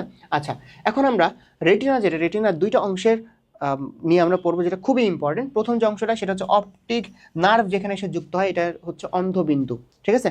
তাহলে দেখো রেটিনার যে অংশে অপটিক নার্ভ এসে যুক্ত হয়েছে এই জায়গাতে কোনো রড এবং কোন কোষ থাকে না, এই জন্য এই জায়গাটাকে কি বলে, এটাকে বলা হয় অন্ধবিন্দু। এখানে কোনো ইমেজও তৈরি হয় না, ঠিক আছে। তাহলে অন্ধবিন্দু কোনটা? অন্ধবিন্দু হচ্ছে রেটিনার যে অংশ অপটিক নার্ভ এসে যুক্ত হয় সেখানে কোনো রড কোষ এবং কোন কোষ থাকে না, সেখানে কোনো ইমেজ তৈরি হয় না, কোনো দৃশ্য তৈরি হয় না, এই জন্য এটাকে বলা হয় অন্ধবিন্দু। অন্ধবিন্দুর ঠিক একটু ওপরে তোমার একটা এরিয়া আছে, এরিয়াটার নাম হচ্ছে ম্যাকুলা লুটিয়া এবং তার কেন্দ্রটার নাম হচ্ছে ফোভিয়া সেন্ট্রালিস। তাহলে ফোভিয়া সেন্ট্রালিস যেহেতু সেন্টারে অবস্থিত এই জন্য নাম হচ্ছে সেন্ট্রালিস এবং পুরো জায়গাটার নাম হচ্ছে ম্যাকুলা লুটিয়া। ম্যাকুলা লুটিয়ার সেন্টারকে বলা হয় ফোভিয়া সেন্ট্রালিস। এবং লেন্স দিয়ে যখন আলো তোমার যে প্রতিসারিত হবে, আলোগুলো যখন প্রবেশ করবে পিউপিল দিয়ে, এরপর হচ্ছে লেন্সে প্রতিসারিত হবে, বেশিরভাগ আলো এসে এইখানে এসে পড়ে, ঠিক আছে। এরপর একটা সুন্দর দৃশ্য তৈরি করে, সবথেকে ভালো দৃশ্য তৈরি হয় ফোভিয়া সেন্ট্রালিস অর্থাৎ ম্যাকুলা লুটিয়া এই অঞ্চলে, ঠিক আছে। এই জন্য এটাকে বলা হয় পিতবিন্দু, যেহেতু সুন্দর দৃশ্য, সব থেকে ভালো দৃশ্য তৈরি হইতেছে। অন্ধবিন্দুর ঠিক অপোজিট, উল্টো, ঠিক আছে। এটার নাম কি? এটার নাম হচ্ছে পিতবিন্দু। ওকে, আচ্ছা, তাহলে যে স্তরগুলো নিয়ে আমরা পড়ে ফেললাম। এরপরে আসো, এরপরে অংশটার নাম আমরা পড়ি, সেটা হচ্ছে লেন্স, ঠিক আছে। লেন্স যেটা দেখো, লেন্সটা কি? লেন্সটা হচ্ছে একটা প্রতিসারণশীল অঙ্গ হিসেবে কাজ করে, তাকে জায়গা মতন ধরে রাখে সাসপেন্সরি লিগামেন্ট, এবং লেন্সটা কাজ করে প্রতিসারণশীল অঙ্গ হিসেবে। এর ভিতর দিয়ে কিন্তু আলোগুলা প্রতিসারিত হয়, ঠিক আছে। এরপর রেটিনাতে গিয়ে পড়ে। ওকে, আচ্ছা, লেন্স নিয়ে আমরা পড়লাম। এরপরে কি বাকি আছে? প্রকোষ্ঠ বাকি আছে। প্রকোষ্ঠ কি? তিনটা টোটাল প্রকোষ্ঠ। একটা হচ্ছে অগ্র প্রকোষ্ঠ। প্রথমটা কি? প্রথমটা হচ্ছে অগ্র প্রকোষ্ঠ। প্রথমটার নাম কি? প্রথমটার নাম হচ্ছে অগ্র প্রকোষ্ঠ। অগ্র প্রকোষ্ঠ কার কার মধ্যে অবস্থিত? এই দেখো, সবার সামনে কর্নিয়া এবং আইরিশ। কর্নিয়া এবং আইরিশের মধ্যে অবস্থিত হচ্ছে অগ্র প্রকোষ্ঠ। তারপরে হচ্ছে পশ্চাৎ প্রকোষ্ঠ। পশ্চাৎ প্রকোষ্ঠ, পশ্চাৎ প্রকোষ্ঠ কোথায় অবস্থিত? এই যে দেখো, আইরিশ এবং লেন্স, ঠিক আছে। এর মধ্যে কিচ্ছু একটা একটা একদম কিঞ্চিত একটা ফাঁকা জায়গা আছে, ঠিক আছে। সো এটার নাম কি? এটার নাম হচ্ছে পশ্চাৎ প্রকোষ্ঠ। দেখো তাহলে তোমার অগ্র প্রকোষ্ঠ কোনটা বললাম? কর্নিয়া এবং আইরিশের মাঝে, এটার নাম হচ্ছে অগ্র প্রকোষ্ঠ। এরপর আইরিশ এবং লেন্সের মাঝে, এটার নাম হচ্ছে পশ্চাৎ প্রকোষ্ঠ। মজার বিষয় হচ্ছে এই যে অগ্র প্রকোষ্ঠ, পশ্চাৎ প্রকোষ্ঠ, এই দুইটাতেই থাকে হচ্ছে অ্যাকুয়াস হিউমার, ঠিক আছে। অ্যাকুয়াস হিউমার তরলটা থাকে, এই জন্য অগ্র প্রকোষ্ঠ এবং পশ্চাৎ প্রকোষ্ঠকে মিলিতভাবে বলা হয় অ্যাকুয়াস প্রকোষ্ঠ, ঠিক আছে। তাহলে অগ্র প্রকোষ্ঠ এটা কার কার মধ্যে? এটা দেখো, এই যে সামনে থাকে হচ্ছে কর্নিয়া, আর হচ্ছে একটু পরে থাকে কি? আইরিশ, ঠিক আছে। কর্নিয়া এবং আইরিশের মাঝে। আচ্ছা, তারপর হচ্ছে আইরিশ এবং লেন্স, এটার মধ্যে হচ্ছে পশ্চাৎ প্রকোষ্ঠ। এই দুই জায়গাতে কি থাকে? এখানে থাকে হচ্ছে অ্যাকুয়াস হিউমার, এই জন্য নাম কি হয়েছে? নাম হচ্ছে অ্যাকুয়াস প্রকোষ্ঠ, ঠিক আছে। ডান আমাদের। এরপর হচ্ছে পরের যে প্রকোষ্ঠটা, এটার নাম হচ্ছে ভিট্রিয়াস প্রকোষ্ঠ। যে লেন্স, এই যে লেন্স এবং রেটিনা, এই দুইটার মাঝে থাকে কে? ভিট্রিয়াস প্রকোষ্ঠ। যে ভিট্রিয়াস চেম্বার বা ভিট্রিয়াস প্রকোষ্ঠ, সেটা অবস্থান কোথায়? এটার অবস্থান হচ্ছে লেন্স এবং রেটিনার মাঝে, ঠিক আছে। লেন্স এবং রেটিনার মাঝে এখানে কি থাকে? এখানে হচ্ছে ভিট্রিয়াস হিউমার থাকে, এর জন্য নাম হয়েছে ভিট্রিয়াস প্রকোষ্ঠ, ঠিক আছে। আচ্ছা, এরপর অপটিক নার্ভ, তোমার হচ্ছে আলো এদিক দিয়ে প্রবেশ করে, পিপিলদের ভিতরে ঢুকে, তারপর হচ্ছে প্রতিসারিত হয় হচ্ছে লেন্সে, ঠিক আছে। এরপর রেটিনাতে রড এবং কোন কোষ আছে, সেগুলোর মাধ্যমে তোমার আলোর যে সংবাদটা সেটা গ্রহণ করে আলটিমেটলি কি? অপটিক নার্ভ, ঠিক আছে। অপটিক নার্ভ কোথায় নিয়ে যায়? হ্যাঁ, অক্সিপিটাল যে লোব আছে আমাদের মস্তিষ্কের, এই জায়গাতে নিয়ে যায়, ঠিক আছে। এরপর উদ্দীপনাটার মাধ্যমে কি হয়? আমাদের যে দৃশ্যটা মস্তিষ্কে তৈরি হয়, ঠিক আছে, আমরা দেখতে পাই আর কি। আচ্ছা, তো আমরা হচ্ছে পার্টসগুলো দেখলাম, জানলাম। কেন জানলাম? কারণ এই ফিগারটা তোমাকে আঁকতে হবে, ঠিক আছে। ফিগার মুখস্থ করে আঁকা এটা তোমার পক্ষে এত ইজি না, বাট যদি তুমি পার্টসগুলো সম্বন্ধে জানো, দেখবা যে ফিগার তুমি ইজিলি ড্র করতে পারতেছো। ওকে, এরপরে যে প্রশ্নটা, এটা হচ্ছে রড কোষ এবং কোন কোষের পার্থক্য। ভাই খুবই সহজ, একটু খালি আমার কথা শোনো, দেখবা যে এটা তুমি অ্যান্সার করতে পারতেছো। রড কোষ এবং কোন কোষ, রড কোষ এবং কোন কোষ, এই দুইটার মধ্যে পার্থক্য, ঠিক আছে। উপরে যায় না কেন? আচ্ছা, আমরা একটু রড কোষ এবং কোন কোষের মধ্যে পার্থক্য দেখব, ঠিক আছে। রড কোষ, আর এই পাশে কি? এই পাশে লিখি আমরা কোন কোষ। আচ্ছা দেখো, নামের থেকে আমরা কিন্তু বাকি জিনিস সবকিছু বের করতে পারি, ঠিক আছে। আচ্ছা, প্রথমটা দেখো রড কোষ, তাহলে এটার যে আকৃতি কি হবে? দণ্ডাকৃতির হবে, ঠিক আছে। এটা কি হবে? এটা হবে কোণাকৃতির, যেহেতু কোন কোষ নাম কোণাকৃতির, ঠিক আছে। কোণাকৃতির। আচ্ছা, তারপরে দেখো কোণ, সি ফর কোণ, সি ফর কালার, তার মানে হচ্ছে রং দেখতে, ঠিক আছে, কালার দেখতে, কালার দেখতে, রঙিন বস্তু দেখতে সহায়তা করে কে? কোন কোষ। তাহলে রঙিন যে কোনো বস্তু, রঙিন যে কোনো বস্তু দেখতে সহায়তা করে কে? কোন কোষ। ঠিক আছে, এখন বলতো তোমার অন্ধকারে রঙিন বস্তু ভালো দেখা যায় নাকি কোনো অনেক বেশি লাইট আছে এই সময় ভালো তোমার হচ্ছে রঙিন বস্তু দেখা যায়? অবশ্যই দেখবে যে তুমি হচ্ছে ঈদের মার্কেট যখন করতে যাবা তখন দেখবা যে হচ্ছে ওই দোকানটাতে মানে দোকানগুলোতে আসলে অনেক বাল্ব লাগানো থাকে, অনেক লাইট দেওয়া থাকে, যাতে তুমি কালারগুলো রঙিন বস্তুটা তুমি ভালো করে দেখতে পাও। ঠিক আছে, সো এই যে রঙিন বস্তু কখন ভালো দেখা যায়? দিনের বেলা। দিনের বেলা কি থাকে? বেশি আলো থাকে। ঠিক আছে, তার মানে কি আলোর পরিমাণ যখন বেশি, আলোর দেখার জন্য এই যে কোন কোষ দিয়ে দেখার জন্য আলোর পরিমাণ কি লাগে? আলোর পরিমাণ বেশি প্রয়োজন হয়। ঠিক আছে, আলোর পরিমাণ বেশি প্রয়োজন হয়, বা তুমি এটা বলতে পারো যে দিনের বেলা। ঠিক আছে, দিনের বেলা, দিনের বেলা দেখতে সহায়তা করে। আচ্ছা, তারপরে দেখো তো এটা এখানে এক প্রকার রঞ্জক থাকে। রঞ্জকের নাম কি? রঞ্জকের নাম হচ্ছে আয়োডোপসিন। আয়োডোপসিন। ঠিক আছে, আচ্ছা আমরা কিছু একটু রড কোষ সম্বন্ধে একটু দেখি। দেখো এটা হচ্ছে রঙিন বস্তু, তাহলে এটা কি হবে? এটা রঙিন বস্তু দেখতে না, তার মানে কি এটা ছিল হচ্ছে দিনের বেলা। ঠিক আছে, দিনের বেলা ছিল, এটা কি হবে? এটা হবে রাতের বেলা। রাতের বেলা দেখতে সহায়তা করে কে? রড কোষ। রাতের বেলা, রাতের বেলা দেখতে সহায়তা করে কে? রড কোষ। ঠিক আছে, এটাকে আমরা কি বলতে পারি? Dim light vision. Dim light vision এটাকে বলি আমরা। ঠিক আছে, ডিম লাইট ভিশন এটাকে বলি। আর ওইদিকে কি ছিল? আয়োডোপসিন ছিল, আর এখানে কি? এখানে হচ্ছে রডোপসিন। রডোপসিন রঞ্জক। ঠিক আছে, রডোপসিন রঞ্জক। রডোপসিন রঞ্জক রড কোষ এরা গঠনে সহায়তা করে। রডোপসিন রঞ্জকের কারণে রড কোষ যেটা সেটার আলোক সংবেদটা সে গ্রহণ করে। ঠিক আছে, আচ্ছা এছাড়া আরও কিছু তোমার পার্থক্য আছে, বইয়ে দেখবে রড কোষ এবং কোন কোষের মধ্যে একটা সুন্দর ছক করে কিন্তু পার্থক্যগুলো আছে। ঠিক আছে, আচ্ছা আকার আকৃতি সেটা আমরা দেখে ফেললাম। এরপরে আসো, এরপরে আসো তোমার হচ্ছে কোন ধরনের রঞ্জক থাকে। ঠিক আছে, যে রডোপসিন, এরপর হচ্ছে এখানে আয়োডোপসিনটা আমরা দেখছি।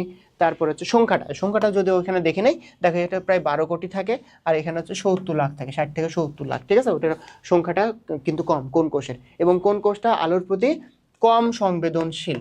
ঠিক আছে, কম সংবেদনশীল, এই জন্য দিনের বেলা দর্শনে সহায়তা করতেছে। ওকে, আমরা কিন্তু দিনের বেলা দর্শন কিন্তু আমরা দেখে আসছি, এবং রঙিন বস্তু এটাও কিন্তু আমরা দেখে আসছি। আর এটা কি? এটা হচ্ছে রঙিন বস্তু না, তাহলে কি সাদা কালো ইমেজ। ঠিক আছে, এবং রাতের বেলা, সো আমরা কিন্তু এগুলো দেখে আসছি। আচ্ছা আচ্ছা, কোন কোষ থাকে টোটাল 3 প্রকার, আর হচ্ছে রড কোষ থাকে কয় প্রকার? 1 প্রকার থাকে। ওকে, আচ্ছা আর দেখো আমরা যেহেতু রাতের বেলা রড কোষ রাতের বেলা দেখতে সহায়তা করতেছে, এই জন্য এটা কি? রাত কানা রোগ। ওকে, আচ্ছা রাত কানা রোগ। এবং বর্ণান্ধ, যারা বর্ণ দেখতে পায় না তাদেরকে আমরা কি বলি? বর্ণান্ধ বলি। সো কোন কোষের যদি সমস্যা হয় তাহলে কি হবে? বর্ণান্ধ রোগ হবে। ঠিক আছে, আর রাত কানা রোগ হবে যদি রাতের বেলা দেখতে না পায়, এটা কি? রড কোষ। ওকে, এরপর তোমার হচ্ছে ঘাসফড়িংয়ের যে পুঞ্জাক্ষী এবং মানুষের যে সরলাক্ষী, এটার মধ্যে যে পার্থক্যটা একটু দেখতে হবে এখানে। ঠিক আছে, আচ্ছা পুঞ্জাক্ষী কাদের থাকে? ঘাসফড়িং, তার মানে কি ঘাসফড়িং কিসের মধ্যে পড়ে? আর্থ্রোপোডের মধ্যে পড়ে। ঠিক আছে, সরলাক্ষী মেরুদণ্ডী প্রাণীদের মাথার দুপাশে। ঠিক আছে, এবং অমেরুদণ্ডী প্রাণীর ক্ষেত্রেও কিন্তু থাকে, ঘাসফড়িং এর ক্ষেত্রেও কিন্তু সরলাক্ষী আছে। ঠিক আছে, সরলাক্ষী কিন্তু ঘাসফড়িং এর ক্ষেত্রেও আছে, এবং মানুষের ক্ষেত্রে যে 2টা চোখ। আচ্ছা এটা দেখো, এটা কি? গোল বৃত্তাকার এবং অসংখ্য ওমাটিডিয়াম একক নিয়ে তৈরি। ঠিক আছে, আমরা ঘাসফড়িং এর পুঞ্জাক্ষী দেখছি, অসংখ্য ওমাটিডিয়ামের যে একক সেগুলো নিয়ে তৈরি। ওকে, আচ্ছা সরলাক্ষী নিজে একটা কি হিসেবে থাকে? একক হিসেবে থাকে। সো 2 নম্বর পার্থক্য তুমি এটা লিখবা, ওমাটিডিয়াম একক, আর ওখানে কি? সরলাক্ষী নিজে একটা একক। ওকে, আচ্ছা এখানে কি কি থাকে? ওই যে ঘাসফড়িং এর অংশগুলো লিখবা, কর্নিয়া, কর্নিয়াজেন কোষ, তারপর কোন কোষ, যে পার্টগুলো আছে আর কি। আর এখানে আমরা যে সরল যে কোষের সরল যে চোখের যে গঠনগুলো দেখছি, এগুলো তুমি লিখবা। ঠিক আছে, আচ্ছা এরপরে আইরিশ আবরণী, এটা অসংখ্য এবং লম্বা, আর এখানে কি থাকে? একটা থাকে। ঠিক আছে, আইরিশ একটা থাকে এবং গোল হয় আর কি আইরিশের আবরণী। আচ্ছা স্ক্লেরা এবং করয়েড এটা অনুপস্থিত থাকে এবং এখানে থাকে। সো তুমি যখন পার্টগুলো দেখতেছো যে কোনগুলা পুঞ্জাক্ষী এবং সরলাক্ষীতে, মানে কোনগুলো পুঞ্জাক্ষীতে নাই বাট সরলাক্ষীতে আছে, সো তুমি ওইটাই লিখছো আর কি, যে স্ক্লেরা এবং করয়েডটা উপস্থিত আর এখানে অনুপস্থিত। ঠিক আছে, তারপর আসো প্রতিবিম্ব। প্রতিবিম্ব হচ্ছে মৃদু আলো এবং উজ্জ্বল আলোতে ভিন্ন ধরনের প্রতিবিম্ব সৃষ্টি হয়। ঠিক আছে, 2 ধরনের প্রতিবিম্ব কিন্তু তোমার সৃষ্টি হয় আর তোমার হচ্ছে ইয়াতে ওমাটিডিয়ামে বা পুঞ্জাক্ষীতে। ঠিক আছে, বাট এখানে কি? এইখানে সবসময় একই ধরনের যে প্রতিবিম্ব সেটা গঠিত হয়। সো এইটা কিন্তু পরীক্ষাতে আসছে, এবং তুমি দেখো এই ছক থেকে তুমি লিখলে কিন্তু হয়ে যাচ্ছে। ওকে, গতে কিন্তু এটা আসার মতন একটা প্রশ্ন। আচ্ছা এরপর আমরা শেষ টপিকে চলে আসছি। শেষ টপিকটার নাম কি? হরমোন। ঠিক আছে, হরমোন থেকে কি কি প্রশ্ন আসছে দেখো। হরমোন থেকে আসছে তোমার পিটুইটারি গ্রন্থি। পিটুইটারি গ্রন্থি থেকে কোন কোন হরমোন ক্ষরণ হয়, হরমোনের গুলার কাজ আর কি, কাজ, এবং এখান থেকে যে রোগগুলো আছে, ঠিক আছে, রোগ। থাইরয়েড গ্রন্থি, থাইরয়েড গ্রন্থির যে হরমোনগুলোর কাজ এবং সাথে কি রোগ, ঠিক আছে। এরপর পুরো হরমোনের যে ভূমিকা, এটা খুবই লেস ইম্পর্টেন্ট একটা প্রশ্ন, বাট প্রথম দুইটা এটা আসার চান্স বেশি, ঠিক আছে। এবং হরমোনের কাজ যদি বলে তাহলে কি ওই যে একটা তোমার চার্ট আছে না, ওই চার্ট থেকে তুমি যদি লিখো তাহলে হয়ে যাবে, ওকে। আচ্ছা, শুরুতে আমরা পিটুইটারি গ্রন্থি, এটার কাজ এবং রোগগুলো একটু দেখি। আচ্ছা, পিটুইটারি গ্রন্থি থেকে তোমার ওই যে চার্ট, ওই চার্ট পড়লে কিন্তু হয়ে যাচ্ছে। পিটুইটারি গ্রন্থি থেকে কি আসে, গ্রোথ হরমোন আসে বা বৃদ্ধি পোষক। তোমরা যদি ক্লিয়ারলি নাও দেখতে পাও, আমার কথাগুলো শোনো, ঠিক আছে, এবং বইটা বের করো, তাহলে হবে। তাহলে শুরুতে দেখো, বৃদ্ধি পোষক হরমোন, গ্রোথ হরমোন আর কি, বৃদ্ধি ঘটায়। বৃদ্ধি আমাদের কেমনে ঘটে, অস্থির বৃদ্ধি ঘটে, তারপর কোমল টিস্যুর বৃদ্ধি ঘটে, ঠিক আছে। তারপর হচ্ছে প্রোটিন সংশ্লেষ হয়, এই যে মাসেল তৈরি করতে হবে, মাসেল তৈরি করার জন্য প্রোটিন সংশ্লেষ হবে, তো এইভাবে বৃদ্ধি হবে আর কি। থাইরয়েড উদ্দীপক হরমোন, তাহলে সে কি করবে, থাইরয়েডকে উদ্দীপনা দিবে যাতে থাইরয়েডের সে তার যে হরমোন সেগুলো সে ক্ষরণ করে, ঠিক আছে। সো এইভাবে কি করবে, থাইরয়েড গ্রন্থির বৃদ্ধি, ক্ষরণ, কার্যকারিতা এগুলো নিয়ন্ত্রণ করবে। তারপর লুটিনাইজিং হরমোন, লুটে নিবে, কি লুটে নিবে, ডিম লুটে নিবে, এই জন্য নারীর শরীরে কি হবে, ডিম্বপাত হবে, ঠিক আছে। লুটিনাইজিং, কি লুটে নিবে, ডিম লুটে নিবে, এই জন্য কি হবে, ডিম্বপাত হবে। ফলিকল স্টিমুলেটিং হরমোন, এই জন্য ফলিকলকে সে কি করবে, উদ্দীপনা দিব, ঠিক আছে। তাহলে ডিম্বাশয় ফলিকলের কি করবে, পূর্ণতা দান করবে। প্রোল্যাকটিন, ল্যাক্টোর সাথে মানে কি, দুগ্ধ, ঠিক আছে। সো স্তন গ্রন্থির বৃদ্ধি এবং দুগ্ধক্ষরণ, এটা কি, প্রোল্যাকটিন। এরপর আসো অ্যাড্রেনোকর্টিকোট্রপিক হরমোন। আবার দেখো ট্রপিক হরমোন জিনিসটা কি, সে একটা গ্রন্থি থেকে ক্ষরণ হইতেছে, আরেকটা গ্রন্থির ক্ষরণ সে নিয়ন্ত্রণ করতেছে। তাহলে সে দেখো অ্যাড্রেনাল গ্রন্থির ক্ষরণ সব কার্যকারিতা সে নিয়ন্ত্রণ করবে। তারপর আসো, তারপর কি মেলানোসাইট উদ্দীপক, আবার দেখো উদ্দীপক হরমোন, তার মানে কি মেলানোফোর কোষ, যেটা ওই মেলানোফোর কোষের যে কাজগুলো সে নিয়ন্ত্রণ করবে, ঠিক আছে। এবং আরও দুইটা আছে পশ্চাৎ ভাগ থেকে, একটা আসে অ্যান্টিডায়াবেটিক হরমোন, আর একটা হচ্ছে অক্সিটোসিন। অক্সিটোসিন কি করে, জরায়ুর সংকোচন এবং দুগ্ধকরণ করে। এবং অ্যান্টিডায়াবেটিক হরমোন, এটা মেনলি কাজ করে ডিসিটিতে, ঠিক আছে। নেফ্রনের যে ডিসিটি অংশ আছে, ডিসিটি অংশতে কি করবে, পানির যে পুনঃশোষণ ক্ষমতা বৃদ্ধি করবে, ঠিক আছে। এরপর রক্তের পরিমাণ সে বৃদ্ধি করবে, ওকে। অ্যান্টিডাইউরেসিস, ডাইউরেসিস ডাইউরেসিস ডাইউরেসিস মানে হচ্ছে মূত্রের পরিমাণ বাড়ানো, ঠিক আছে। আর অ্যান্টিডাইউরেসিস মানে হচ্ছে মূত্রের পরিমাণ কমানো। মূত্রের পরিমাণ কমানো মানে কি, পানি পুনঃশোষণ বেশি হইতে হবে, পানি যাতে বাইরে বেশি না বের হয়, মূত্রের মাধ্যমে যাতে বের না হয়, তাই না। এই জন্য অ্যান্টিডাইউরেসিস মানে কি, মূত্রের পরিমাণ কমানো এবং পানি পুনঃশোষণ বৃদ্ধি করা, ঠিক আছে। সো এই কাজগুলো তোমার কে করবে, পিটুইটারি গ্রন্থি করবে। এবং পিটুইটারি গ্রন্থিকে বলে প্রভু গ্রন্থি, কেন, কারণ এখান থেকে মেনলি ট্রপিক হরমোনগুলো আসে। ট্রপিক হরমোন কি করে, নিজের কাজগুলো তো আসে, নিজের কাজ হচ্ছে গ্রোথ হরমোনের কাজ করে, তারপর অ্যান্টিডায়াবেটিক, অক্সিটোসিন, তারপর হচ্ছে লুটিনাইজিং, অনেক কাজ তো সে নিজে করে। এছাড়া সে বাকি গ্রন্থির যে কাজগুলো সেগুলো নিয়ন্ত্রণ করতেছে। সো তাকে এজন্য কি বলা হচ্ছে, প্রভু গ্রন্থি বলা হচ্ছে, কারণ বাকি অনেক গ্রন্থির ক্ষরণ তার উপর ডিপেন্ড করতেছে, ওকে। সো এগুলো তুমি লিখবা পিটুইটারি গ্রন্থি থেকে। এরপর যে রোগগুলোর মধ্যে কি আছে, প্রথম যেটা সেটা কি, ডরফিজম, ঠিক আছে। গ্রোথ হরমোন যদি কমে যায় তাহলে কি হবে, বাচ্চাকালে যদি কমে যায় তাহলে আকৃতি বৃদ্ধি পাবে না, ওটাকে আমরা কি বলি, ডরফিজম বলি। বামনত্ব, ঠিক আছে, বামনত্ব হবে আর কি, বামনত্ব, ঠিক আছে, বামনত্ব। আর যদি হয়, আর যদি চাইল্ড অবস্থায় অ্যাডোলেসেন্স শেষ হয় নাই, ঠিক আছে, মানে গ্রোথ এখনো শেষ হয় নাই, সেই সময় যদি গ্রোথ হরমোন বেশি বৃদ্ধি হয়ে যায়, বেশি বেড়ে যায়, ওটাকে আমরা কি বলি, গাইগ্যান্টিজম বা দৈত্যাকৃতি, গাইগ্যান্টিজম, ঠিক আছে, গাইগ্যান্টিজম বা দৈত্য আর কি, দৈত্য বলি। আর অ্যাডাল্ট হয়ে যাওয়ার পরে যদি হয় এরকম যে গ্রোথ হরমোন স্টপ হয়ে যাওয়ার কথা, বাট স্টপ হয় নাই, ঠিক আছে, গ্রোথ হরমোন বেশি বেড়ে গেছে আর কি। গ্রোথ হরমোন এমনিতে ক্ষরণ হয়, কিন্তু বেশি পরিমাণে ক্ষরণ হয়েছে, ঠিক আছে, অ্যাডাল্ট অবস্থায়, তখন ওটাকে আমরা কি বলি, গরিলাত্ব বলি বা অ্যাক্রোমেগালি বলি। গরিলাত্ব বা এটাকে আমরা কি বলি, অ্যাক্রোমেগালি বলি, ঠিক আছে। অ্যান্টিডায়াবেটিক হরমোন, এটা যদি কম ক্ষরণ হয় তাহলে কি হবে, এডিএইচ যদি কম ক্ষরণ হয়, এটাকে আমরা কি বলি, ডায়াবেটিস ইনসিপিডাস হবে। তখন কি হবে, ডায়াবেটিস ইনসিপিডাস, ঠিক আছে। তো আমরা রোগগুলো কিন্তু দেখে ফেললাম। এরপর আসো থাইরয়েড গ্রন্থির যে কাজ, এটা হয়তো বুঝতে পারতেছো না এখান থেকে, কোনো সমস্যা নাই, আমি স্ক্রিনশট নিয়ে এটা আসলে অ্যাড করছি। সো তোমার তো বইটা আছে, আমার কথা শুনে এবং বইটা খেয়াল করো, ঠিক আছে। আচ্ছা, থাইরয়েড গ্রন্থি থেকে 3টা হরমোন আসে, একটা হচ্ছে টায়ারোথাইরোনিন, থাইরক্সিন এবং ক্যালসিটোনিন, এটার মধ্যে দ্বিতীয় যে হরমোনটা আছে থাইরক্সিন, এটার পরিমাণটা একটু বেশি। কি কি কাজ করে? শরীরের যত বিপাকীয় হার, বিপাকীয় কাজ এরা নিয়ন্ত্রণ করে, ঠিক আছে? বিপাকীয় হার, তারপর হৃদস্পন্দন, প্রোটিন সংশ্লেষণ, এই কাজগুলো নিয়ন্ত্রণ করে, ঠিক আছে? আচ্ছা, টায়ারোথাইরোনিন এবং থাইরক্সিন দুইটা মিলেই কিন্তু এই কাজ করতেছে, বিপাকীয় কাজ, তারপর প্রোটিন সংশ্লেষণ, তারপর হচ্ছে বৃদ্ধি, প্রোটিন সংশ্লেষ করে না বৃদ্ধি হবে, তাই না? তারপর হচ্ছে হৃদস্পন্দন। সো এই কাজগুলো কিন্তু ওই দুইটা হরমোন মিলে করতেছে। এবং ক্যালসিটোনিন সে কি করে? রক্তে ক্যালসিয়ামের মাত্রা নিয়ন্ত্রণ করে। ক্যালসিয়াম Ca2+ যেটা ক্যালসিয়ামের মাত্রা নিয়ন্ত্রণ করে, মানে ক্যালসিয়াম পুনঃশোষণ সে মেনলি বৃদ্ধি করে, ঠিক আছে? নেফ্রনে ক্যালসিয়াম পুনঃশোষণ সে বৃদ্ধি করে। কে করে এটা? ক্যালসিটোনিন এই কাজটা করে। ওকে, তাহলে এর আমরা কাজগুলো পড়লাম। তাহলে তুমি কি করলা? থাইরয়েড হরমোন, এতে কোন হরমোন আসে, কাজ কি, এটা গেলা। এরপরে কি করবা? এরপরে তুমি হচ্ছে যে রোগগুলা আসলে কি। আচ্ছা, ট্রাইআয়োডোথাইরোনিন, থাইরক্সিন মিলে থাইরক্সিন আর কি, যদি বেড়ে যায় তাহলে কি হবে? হবে হচ্ছে গয়টার, ঠিক আছে? যদি বেড়ে যায় দেখবে যে একটা চার্ট আছে, চার্টে কিন্তু লেখা আছে গয়টার হবে। আমি জাস্ট একটু নামগুলো বলি যাতে তুমি হচ্ছে রিক্যাপ হয়ে যায় তোমার, ঠিক আছে? গয়টার হবে। আচ্ছা, এছাড়া এটা কিন্তু জেনারেল, সাধারণ গলগণ্ড আর কি, সবার ক্ষেত্রে এটা প্রযোজ্য, ঠিক আছে? আচ্ছা, বাচ্চাদের যদি বাচ্চাদের কি হয়? বাচ্চাদের হয় হচ্ছে ক্রিটিনিজম, ঠিক আছে? আর বুড়োদের কি হয়? বৃদ্ধদের হয় হচ্ছে মিক্সেডেমা, ঠিক আছে? মিক্সেডেমা, ক্রিটিনিজম, মিক্সেডেমা। আর এটা হচ্ছে গ্রেভস ডিজিজ আছে, গ্রেভস ডিজিজ, যেটা এক প্রকার গয়টার বা গলগণ্ড বলে উল্লেখ করা হয়েছে তোমাদের বইতে আর কি। ওকে, যদি এখানে থাইরক্সিনের পরিমাণ কমে যায় তখন হবে হচ্ছে গ্রেভস ডিজিজ।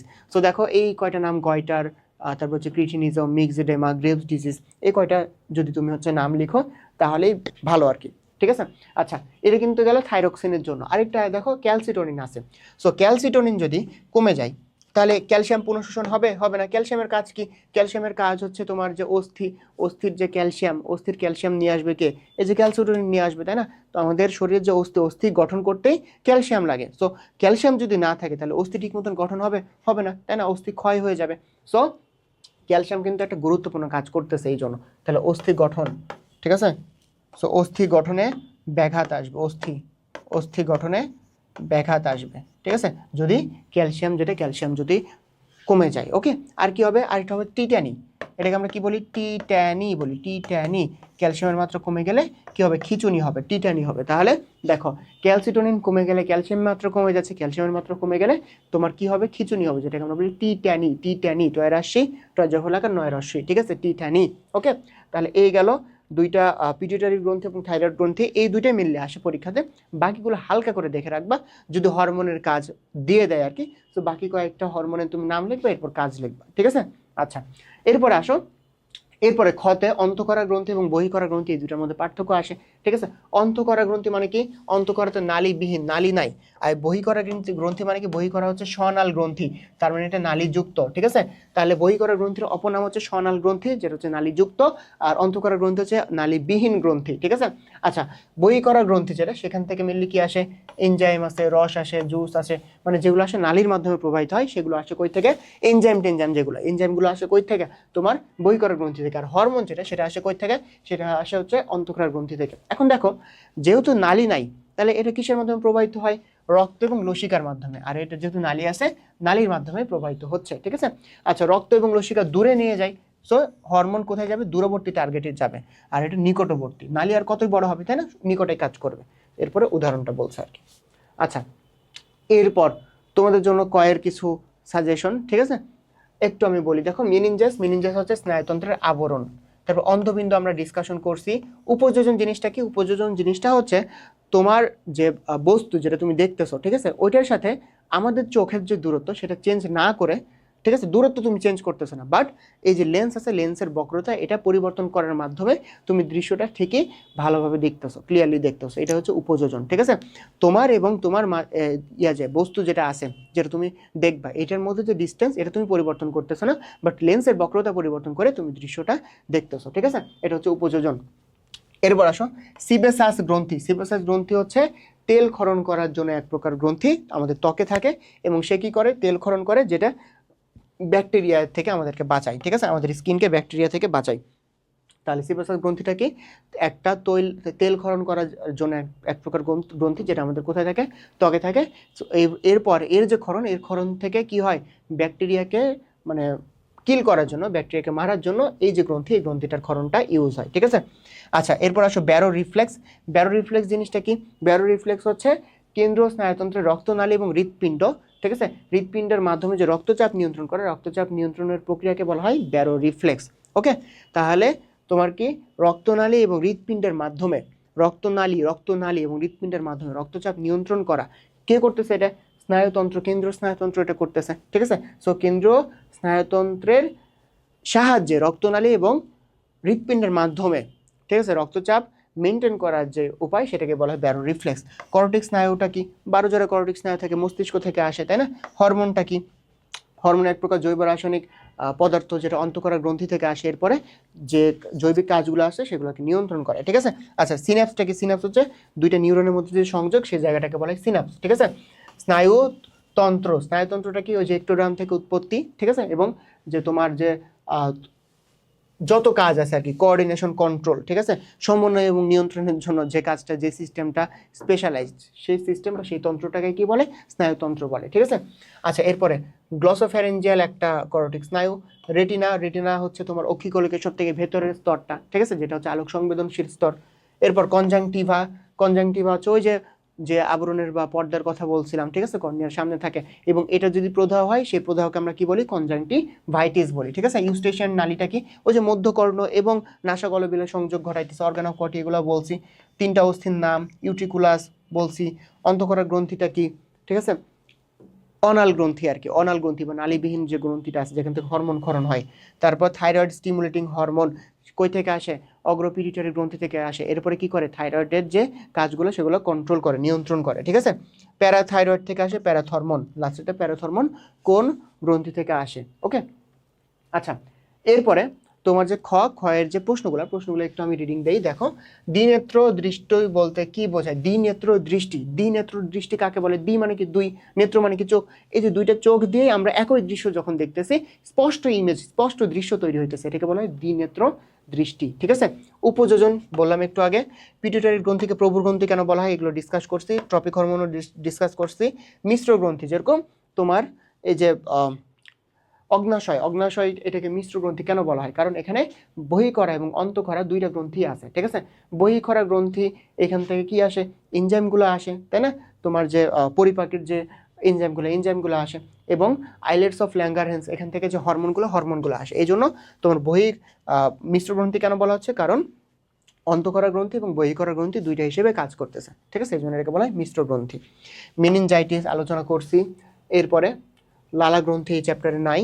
আচ্ছা, করটিক স্নায়ু বলতে কি বোঝায় বলছি। ফেশিয়াল স্নায়ু এবং অলফ্যাক্টরি স্নায়ু। আচ্ছা, কোন স্নায়ুটা হচ্ছে সংবেদী, ঠিক আছে? এটা একটু দেখবা যে কোনটা হচ্ছে সংবেদী, কোনটা হচ্ছে চেষ্টীয়। এটা নিয়ে কিন্তু আমি একটা ডিটেলস ভিডিও, একটা ছোট্ট ভিডিও দিছি 20 মিনিটের মোটামুটি, যেটা আসলে দেখলে তোমার ওই চার্ট থেকে যত এমসিকিউ আসবে, সিকিউ আসবে, এটা কখনোই ভুল হবে না, ঠিক আছে? মানে করটিক স্নায়ু থেকে, ওই যে ছক থেকে, এটা থেকে যেই প্রশ্নটা আসুক, কখনোই তোমার আর ভুল হবে না। আচ্ছা, সংবেদী কোনগুলা? সংবেদী হচ্ছে যারা সংবাদ মস্তিষ্কে নিয়ে যায়, ঠিক আছে? আর চেষ্টীয় কারা? যারা মস্তিষ্ক থেকে ওই সংবাদটা, মানে ওটার একটা অ্যাকশন নিয়ে আসে, ঠিক আছে? ধরো মশা বসলো, এই সংবাদটা মস্তিষ্কে গেল, এটা কি? এটা হচ্ছে সংবেদী। এরপর আমি যে মারলাম, এটা কি? এটা হচ্ছে চেষ্টীয় স্নায়ু, বুঝছো? সো ফেশিয়াল যেটা, ফেশিয়াল স্নায়ুকে মিশ্র প্রকৃতি। কাদেরকে মিশ্র বলা হয়? যাদের সংবেদী এবং চেষ্টীয় দুইটা ইউনিটে আছে, সংবেদী অংশ কাজ করে, চেষ্টীয় অংশ কাজ করে, এদেরকে বলা হয় মিশ্র। তো ফেশিয়ালের আমরা জানি দুইটা ব্রাঞ্চ থাকে, একটা হচ্ছে প্যালাটাইন ব্রাঞ্চ আর একটা হচ্ছে হায়োম্যান্ডিবুলার ব্রাঞ্চ, ঠিক আছে, বা শাখা। প্যালাটাইন ব্রাঞ্চটা বা প্যালাটাইন শাখাটা সংবেদী হিসেবে কাজ করে, আর হায়োম্যান্ডিবুলারটা কাজ করে কি হিসেবে? হায়োম্যান্ডিবুলারটা কাজ করে তোমার হচ্ছে চেষ্টীয় হিসেবে, ঠিক আছে? এই জন্য যেহেতু সংবেদী হিসেবে কাজ করতেছে, চেষ্টীয় হিসেবে কাজ করতেছে, এই জন্য এটাকে কি বলা হয়? মিশ্র বলা হয়। ওকে, আসসালামু আলাইকুম। বর্জ্য এবং নিষ্কাশনের ওয়ান শট সিকিউ ক্লাসে তোমাদেরকে স্বাগতম। আজকে আমরা খুবই অল্প সময়ের মধ্যে মোস্ট ইম্পর্টেন্ট সিকিউ টপিক গুলো নিয়ে আলোচনা করব। তাহলে চলো শুরু করি। আমাদের বর্জ্য এবং নিষ্কাশন চ্যাপ্টারের প্রথম যে সিকিউ প্রশ্নটা, সেটা হচ্ছে বৃক্কের লম্বচ্ছেদ অঙ্কন করো। এই ছবিটা আঁকা খুবই সহজ, একটু দেখে নাও, তাহলে পরীক্ষায় আঁকতে পারবে। তাহলে ফার্স্টেই আমাদের এই বৃক্কের সবার বাইরে থাকবে হচ্ছে রেনাল ক্যাপসুল। আমরা জানি যে বৃক্কটা আসলে দুই ভাগে বিভক্ত, ভেতরের অংশটাকে বলা হয় মেডুলা আর বাইরের অংশটাকে বলা হয় কর্টেক্স। তো আমরা এই বৃক্কটাকে মেডুলা এবং কর্টেক্সে ভাগ করলাম। সবসময় চেষ্টা করবা যে লেভেলিংটা কই করার জন্য, লেভেলিংটা হচ্ছে ডান পাশে করার জন্য তোমরা সবসময় চেষ্টা করবা। ওকে, সবসময় ডান পাশে করবা এবং লেভেলিংটা যেন একটু মানে স্কেল টেনে টেনে এভাবে করবা, তাহলে দেখতে সুন্দর লাগবে। তাহলে এটা কি, এটা হচ্ছে রেনাল ক্যাপসুল, বাইরের আবরণটা হচ্ছে রেনাল ক্যাপসুল। ওকে, তারপর হচ্ছে এই যে ভেতরের অংশটা, এই অংশটাকে আমরা কি বলবো, এটা হচ্ছে কর্টেক্স। মানে বাইরের অংশটা হচ্ছে আমাদের কর্টেক্স, আর ভেতরে এতখানি জায়গা যেটা সেটাই হচ্ছে আমাদের মূলত মেডুলা। জাস্ট এখান থেকে টেনে তুমি মেডুলা দেখাই নিলা, মেডুলা তুমি দেখে নিলা। আচ্ছা, এখন আমরা জানি যে এই রেনাল মেডুলার মধ্যে কি থাকে, অসংখ্য রেনাল পিরামিড থাকে, তাই না? তো রেনাল পিরামিড তুমি কয়েকটা রেনাল পিরামিড এভাবে দেখাই নিলা। এখানে দেখো যে সরু অংশটা কিন্তু ভেতরে থাকবে, আর এরকম বড় যে অংশটা থাকে সেই অংশটা হচ্ছে বাইরের দিকে থাকে। এই সূক্ষ্ম সূক্ষ্ম ব্যাপারগুলো একটু খেয়াল করতে পারলে ছবিটা একদম নির্ভুল ভাবে আঁকা যায়। দেখো খুব সুন্দর করে আঁকার যে তোমার দরকার এরকম না, কিন্তু বৃক্কের গঠনটা যেভাবে ঠিক সেভাবে যেন তোমার ছবিটা আঁকা হয়, এটা খেয়াল রাখলেই হবে।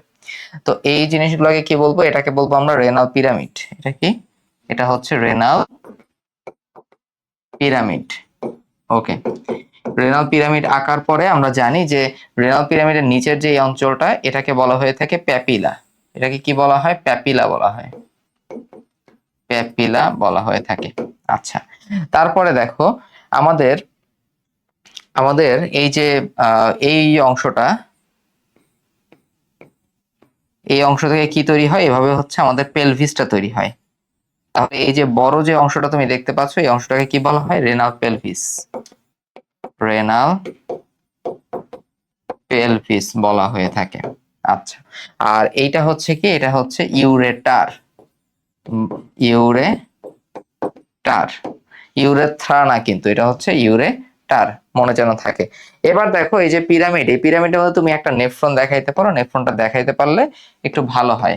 তো নেফ্রনটা কিভাবে দেখাবো, আমরা জানি যে একটা নেফ্রনের বোমেন্স ক্যাপসুল এবং গ্লোমেরুলাস, তারা কিন্তু কই থাকে, বোমেন্স ক্যাপসুল এবং গ্লোমেরুলাসটা কিন্তু থাকে হচ্ছে আমাদের কর্টেক্সে।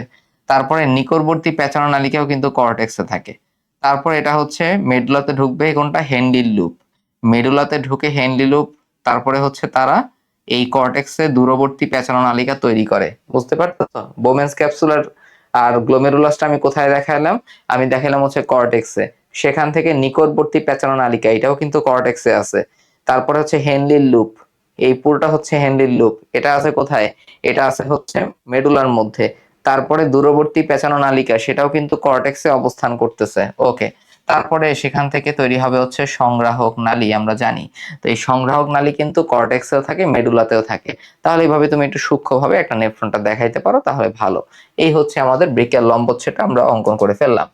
এরপরে দেখো বৃক্কের কাজগুলো লিপিবদ্ধ করো। তাহলে বৃক্কের কাজ কি কি আছে, প্রথমে আমরা জানি যে বৃক্কের প্রথম কাজ হচ্ছে বর্জ্য নিষ্কাশন করা। বৃক্কের প্রথম কাজ কি, বৃক্কের প্রথম কাজ হচ্ছে বর্জ্য নিষ্কাশন করা। যেমন ইউরিয়া, ইউরিক অ্যাসিড, তারপর হচ্ছে ক্রিয়েটিনিন, তারপরে ক্রিয়েটিন, তারপরে কিছু খনিজ লবণ, অন্যান্য বর্জ্য পদার্থ, এগুলো বৃক্কের মাধ্যমে আমাদের দেহ থেকে বের হয়ে যায়। তারপরে মনে রাখবো যে বৃক্ক কিন্তু তিনটা সাম্য নিয়ন্ত্রণ করে থাকে। কি কি সাম্য, একটা হচ্ছে পানি সাম্যতা সে নিয়ন্ত্রণ করবে, একটা সে কিন্তু পিএইচ নিয়ন্ত্রণ করে থাকে, আরেকটা হচ্ছে লবণের সাম্যতা সে নিয়ন্ত্রণ করে থাকে। বুঝতে পারছি? কি কি, পানি সাম্যতা নিয়ন্ত্রণ করবে, সে পিএইচ অথবা বডির বাফার সিস্টেম হিসেবে কাজ করতে পারে, এবং তারা কিন্তু খনিজ লবণের সাম্যতাও নিয়ন্ত্রণ করতে পারে, সোডিয়ামের মাত্রা ঠিক রাখবে, পটাশিয়ামের মাত্রা ঠিক রাখবে। আমরা জানি যে খনিজ লবণের মাত্রা যদি স্বাভাবিক না থাকে, তাহলে সেটা আমাদের বডির উপর অনেক বিরূপ প্রভাব সৃষ্টি করতে পারে, হৃদযন্ত্রের ক্রিয়া পর্যন্ত তারা বন্ধ করে দিতে পারে। এরপরে আমাদের বৃক্কের কিন্তু দুইটা নিয়ন্ত্রণ খুব ইম্পর্টেন্ট, তারা দুইটা জিনিস নিয়ন্ত্রণ করে। একটা হচ্ছে অভিস্রবণিক চাপ অথবা অসমো রেগুলেশন। আমাদের বডির মধ্যে যে অভিস্রবণিক চাপ রেগুলেশন, আমাদের বডির মধ্যে যে অভিস্রবণিক চাপ বা অসমো রেগুলেশন, সেটা সে কি করবে, নিয়ন্ত্রণ করবে। এবং আরেকটা হচ্ছে সে রক্তচাপ নিয়ন্ত্রণ করে থাকে, রক্তচাপ নিয়ন্ত্রণ করতে পারে। ওকে, কারণ বৃক্ক হচ্ছে ডিরেক্টলি রক্তচাপ নিয়ন্ত্রণ করতে পারে কিভাবে, বৃক্ক থেকে কিছু হরমোন নিঃসৃত হয়, আমরা একটু পরে দেখব। এই হরমোনগুলো রক্তনালী সংকোচন করতে পারে, তখন রক্তচাপটা বাড়ে। আবার বৃক্ক কিন্তু এই যে খনিজ লবণটা নিয়ন্ত্রণ করতেছে, পানি নিয়ন্ত্রণ করতেছে, সেটার মাধ্যমেও সে কিন্তু রক্তচাপটাকে নিয়ন্ত্রণ করতে পারে।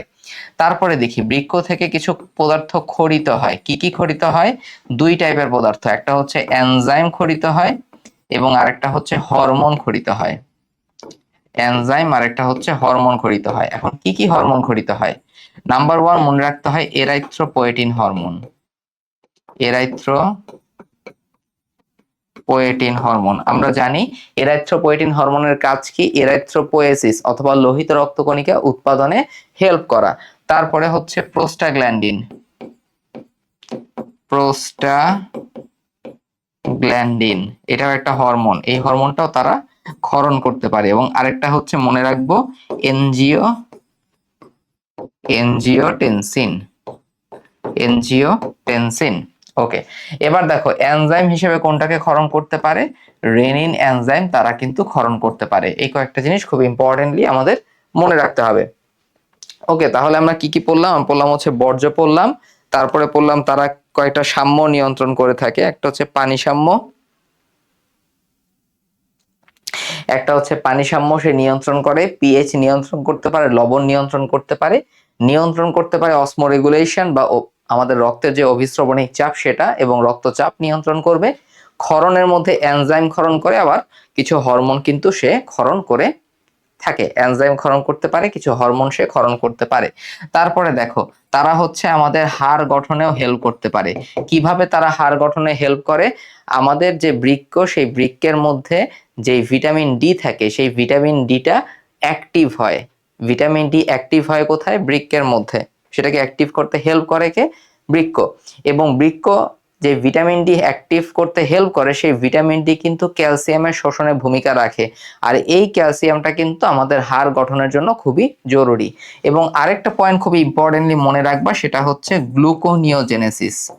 এখন আমরা জানি যে গ্লুকোনিওজেনেসিস বলতে আমরা কি বুঝি? গ্লুকো মানে হচ্ছে গ্লুকোজ, নিও মানে হচ্ছে নতুন, আর জেনেসিস মানে তৈরি করা। নন কার্বোহাইড্রেট সোর্স থেকে কার্বোহাইড্রেট তৈরির যে প্রক্রিয়া, সেটাকেই বলা হয়ে থাকে গ্লুকোনিওজেনেসিস। আমাদের বৃক্কের মধ্যে প্রায় 20% মতো গ্লুকোনিওজেনেসিস কিন্তু হয়ে থাকে। তাহলে এই কয়েকটা হচ্ছে আমাদের বৃক্কের কাজ, এগুলো আমরা খেয়াল রাখবো।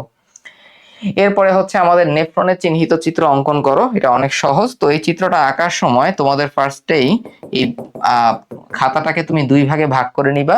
উপরের ভাগটা হচ্ছে কর্টেক্স আর নিচের ভাগটা হচ্ছে মেডুলা। তাহলে আমি ফার্স্টে লিখে রাখি, উপরের ভাগটা হচ্ছে আমাদের কর্টেক্স আর নিচের পার্টটা কি? নিচের পার্টটা হচ্ছে আমাদের মেডুলা। তো আমরা জানি আমাদের যে নেফ্রন আছে, এই নেফ্রনের দুইটা অংশ। একটা অংশকে বলে থাকি আমরা রেনাল কর্পাসল। ওকে, একটা অংশকে আমরা কি বলে থাকি? রেনাল কর্পাসল বলে থাকি। আর একটু উপরে দিই তাহলে ভালো হবে। আচ্ছা, একটা অংশকে বলে থাকি আমরা রেনাল কর্পাসল। রেনাল কর্পাসলের মধ্যে কি থাকে? রেনাল কর্পাসলের মধ্যে থাকে হচ্ছে দুইটা জিনিস। একটা হচ্ছে বোমেন্স ক্যাপসুল, হচ্ছে এটা। আর আমরা জানি যে দুইটা নালিকা আছে, একটা হচ্ছে এফারেন্ট আর্টারিওল। এফারেন্ট আর্টারিওলটা বোমেন্স ক্যাপসুলের মধ্যে যখন ঢুকে, তারা অনেকগুলা 50 থেকে 60টা কৈশিক জালিকা তৈরি করে, এবং তারপর সেটা ছোট্ট একটা ইফারেন্ট আর্টারিওল তৈরি করে। ওকে, আচ্ছা, তাহলে এটা কি? এটা হচ্ছে efferent arteriole. Efferent arteriole Bowman's ক্যাপসুলের মধ্যে ঢুকে, আর ইফারেন্ট আর্টারিওল এটা বোমেন্স ক্যাপসুল থেকে বের হয়। আচ্ছা, এফারেন্ট আর্টারিওল যেহেতু ভেতরে ঢুকছে, এজন্য এটাকে বলা হয় অন্তর্বাহী নালিকা। আর যেহেতু ইফারেন্ট আর্টারিওল বের হচ্ছে, এজন্য এটাকে বলা হয় বহির্বাহী নালিকা। ওকে, তাহলে এই কৈশিক জালিকাগুলো মেইনলি গ্লোমেরুলাসটা ফর্ম করে, আর এটা হচ্ছে আমাদের বোমেন্স ক্যাপসুল। তারপরে একটু খেয়াল করি, তারপরে থাকবে হচ্ছে নিকটবর্তী পেঁচানো নালিকা। তাহলে পেঁচানো নালিকা তো অবশ্যই পেঁচানো দেখাইতে হবে, তুমি পেঁচানো দেখাবে, এভাবে পেঁচানো দেখাবে। তো নিকটবর্তী পেঁচানো নালিকা কোথায় থাকবে? কর্টেক্স এর মধ্যে থাকবে। তারপরে ধরো হচ্ছে তুমি হেনলির লুপ আঁকবা। তো হেনলি লুপের ক্ষেত্রে আমরা জানি যে হেনলি লুপটা পুরোটাই কই থাকে? হেনলি লুপটা কিন্তু পুরোটাই মেডুলার মধ্যে থাকবে। তো হেনলি লুপের অংশ কিরকম? একটা হচ্ছে নিচে নামে, নিচে যেটা নামে সেটাকে বলা হয় ডিসেন্ডিং। ঠিক আছে, ডিসেন্ডিং লিম্ব অথবা ডিসেন্ডিং বাহু। ডিসেন্ডিং কথার মানে হচ্ছে নিচে নামতেছে এটা। আরেকটা বাহুকে বলা হয়ে থাকে অ্যাসেন্ডিং লিম্ব, অথবা অ্যাসেন্ড মানে কি? উপরে ওঠা। ওকে, তাহলে হেনলি লুপের ডিসেন্ডিং লিম্ব আছে, লুপ আছে, আর হচ্ছে অ্যাসেন্ডিং লিম্ব আছে বা অ্যাসেন্ডিং বাহু আছে। তাহলে হেনলি লুপটা কই থাকবে? মেডুলার মধ্যে থাকবে। এরপরে তারা তৈরি করবে হচ্ছে দূরবর্তী পেঁচানো নালিকা। দেখছো, তাহলে দূরবর্তী পেঁচানো নালিকা কোথায় থাকে? দূরবর্তী পেঁচানো নালিকা থাকবে কিন্তু আমাদের কর্টেক্সের মধ্যে। ওকে, এরপরে লাস্টে থেকে আমরা পাবো হচ্ছে সংগ্রাহী নালিকা, এবং এই সংগ্রাহী নালিকা তোমরা জানো যে কর্টেক্স এবং মেডুলা দুইটাকে নিয়েই তারা অবস্থান করে। সংগ্রাহী নালিকা কিন্তু কর্টেক্সেও থাকে, আবার মেডুলাতেও থাকে। তাহলে এই পুরোটা হচ্ছে সংগ্রাহী নালিকা। তাহলে সুন্দর করে তুমি যখন হচ্ছে এটাকে মার্কিং করবা, তখন তুমি দেখাবা যে এটা কি, এটা হচ্ছে এফারেন্ট আর্টারিওল, এটা হচ্ছে ইফারেন্ট আর্টারিওল, তারপর এটা হচ্ছে গ্লোমেরুলাস, এটা হচ্ছে আমাদের বোমেন্স ক্যাপসুল, এটা হচ্ছে আমাদের নিকটবর্তী পেঁচানো নালিকা, তারপরে আছে হচ্ছে হেনলিন লুপ। ওকে, তারপরে হচ্ছে দূরবর্তী পেঁচানো নালিকা, আর হচ্ছে সংগ্রাহী নালিকা। এই কয়েকটা জিনিস তুমি এখানে লিখে দিবা। ওকে, এই হচ্ছে আমাদের নেফ্রনের চিহ্নিত চিত্র, আর নিচে অবশ্যই লিখে দিবা চিত্র নেফ্রন। আগেরটা লিখবা চিত্র বৃক্কের লম্বচ্ছেদ। শেষ। এরপরে আমরা দেখি যে মূত্রের উপাদান কি কি আছে। মূত্রের উপাদান কি কি আছে এটা হয়তোবা অনুধাবনমূলক প্রশ্নের জন্য একটু বেশি ইম্পর্টেন্ট, তাহলে এগুলো আমরা চট করে একটু দেখে নিই। খেয়াল করি আমরা, মূত্রের উপাদানের মধ্যে প্রথমেই থাকবে হচ্ছে ইউরিয়া। মনে রাখবা মূত্রের উপাদানকে আমরা দুই ভাগে ভাগ করতে পারি, একটা হচ্ছে জৈব উপাদান এবং আরেকটা হচ্ছে অজৈব উপাদান। মনে থাকবে? তাহলে জৈব উপাদানের মধ্যে কি কি আছে? ইউরিয়া আছে, ইউরিক অ্যাসিড আছে, ইউরিয়া আছে, ইউরিক অ্যাসিড থাকে। ওকে, তারপরে দেখো ক আছে না, কতে মনে রাখবো আমরা যে ক্রিয়েটিনিন, ক্রিয়েটিনিন, তারপরে থাকে হচ্ছে কিটন বডিস, কিটন বডিস, আর লাস্টে থাকবে হচ্ছে ক্রিয়েটিন। তাহলে দুইটা কিন্তু আলাদা, ক্রিয়েটিনিন একটা জিনিস, ক্রিয়েটিন হচ্ছে একটা জিনিস, আর লাস্টে একটা অ্যাসিড থাকে, অ্যাসিডের নাম হচ্ছে হিপিউরিক অ্যাসিড, হিপিউরিক অ্যাসিড। তাহলে এগুলো হচ্ছে এটার জৈব উপাদান। সবচেয়ে বেশি পরিমাণে থাকে কোনটা? ইউরিয়াটা বেশি পরিমাণে থাকে 2%। ইউরিয়াটা সবচেয়ে বেশি পরিমাণে থাকে, যেটা হচ্ছে 2%, মনে যেন থাকে। এবার আসি অজৈব উপাদান। অজৈব উপাদানের মধ্যে কি কি আছে? সোডিয়াম আছে, পটাশিয়াম আছে, ক্যালসিয়াম আছে, ম্যাগনেসিয়াম থাকে, অ্যামোনিয়াম থাকে, অ্যামোনিয়াম, তারপরে হচ্ছে ক্লোরাইড, সালফেট, ফসফেট। শেষ। এগুলো হচ্ছে আমাদের মূত্রের মধ্যে অজৈব উপাদান। Sodium, potassium, calcium, magnesium, ammonium, chloride, sulphate, phosphate, এই কয়েকটা হচ্ছে মূত্রের অজৈব উপাদান। অজৈব উপাদানের মধ্যে সবচেয়ে বেশি পরিমাণে থাকে কোনটা? সোডিয়াম, 0.35%, একটু জেনে রাখবা আর কি। ওকে, তাহলে এটা হচ্ছে মূত্রের উপাদান। এবার আসো মূত্র উৎপাদন কৌশল ব্যাখ্যা করো। মূত্র উৎপাদন কৌশল ব্যাখ্যা করো, এটা খুবই ইম্পর্টেন্ট এবং এই প্রশ্নটাই আসার সম্ভাবনা সবচেয়ে বেশি। আর একটা প্রশ্ন আসে যে কিডনি কিভাবে রক্তচাপ নিয়ন্ত্রণ করতে পারে বা পানির সম্মতা নিয়ন্ত্রণ করতে পারে, ওইটা বেশি ইম্পর্টেন্ট। এরপরে ইম্পর্টেন্ট হচ্ছে মূত্র উৎপাদন কৌশল, এটা অনেকবার পরীক্ষায় আসছে। তাহলে দেখি মূত্র উৎপাদন কৌশলের কথা যদি বলে থাকে, তাহলে মূত্র উৎপাদনের কৌশলের ক্ষেত্রে প্রথম ধাপ বা প্রথম স্টেপ কি? প্রথম স্টেপ কি? প্রথম স্টেপ হচ্ছে আলট্রা ফিল্ট্রেশন। প্রথম স্টেপ কি? প্রথম স্টেপ হচ্ছে আলট্রা ফিল্ট্রেশন। ওকে, আলট্রা ফিল্ট্রেশন, আলট্রা ফিল্ট্রেশন। এখন এই আলট্রা ফিল্ট্রেশনটা কোথায় হবে? এই আলট্রা ফিল্ট্রেশনটা হবে কোথায়? আলট্রা ফিল্ট্রেশন হবে গ্লোমেরুলাসে, গ্লোমেরুলাসে এবং বোমেন্স ক্যাপসুলে। আলট্রা ফিল্ট্রেশন হবে দুইটা জায়গায়, গ্লোমেরুলাসে এবং হচ্ছে বোমেন্স ক্যাপসুলে। ক্লিয়ার? এখন এই আলট্রা ফিল্ট্রেশনটা কেন হয়? আলট্রা ফিল্ট্রেশন হয় হচ্ছে হাইড্রোস্ট্যাটিক চাপের জন্য। হাইড্রোস্ট্যাটিক চাপ মানে কি? ধরো গ্লোমেরুলাসের মধ্যে যেই রক্তটা আসে, গ্লোমেরুলাসে রক্ত আসে কোত্থেকে? এফারেন্ট আর্টারিওল দিয়ে। একটু আগে আমরা দেখলাম যে এফারেন্ট আর্টারিওল বা অন্তর্বাহী আর্টারিওল দিয়ে গ্লোমেরুলাসের মধ্যে রক্তটা আসলো। ঠিক আছে? আচ্ছা, তো গ্লোমেরুলাসের মধ্যে যখন রক্তটা আসে, রক্তটা রক্তনালীর গায়ে কি করবে? চাপ প্রয়োগ করবে না? কৈশিক জালিকার গায়ে চাপ প্রয়োগ করবে না? তাহলে ওই চাপটাকে আমরা বলে থাকি হাইড্রোস্ট্যাটিক চাপ। আচ্ছা, এখন এই হাইড্রোস্ট্যাটিক চাপটা বেশি হতে হয়। এখন কিভাবে এই হাইড্রোস্ট্যাটিক চাপটা অথবা বেশি কেন হয়? কারণ কি? কারণ এফারেন্ট আর্টারিওলের, এফারেন্ট আর্টারিওলের যেই ব্যাস সেই ব্যাসটা কিন্তু ইফারেন্ট আর্টারিওলের চেয়ে বেশি হয়।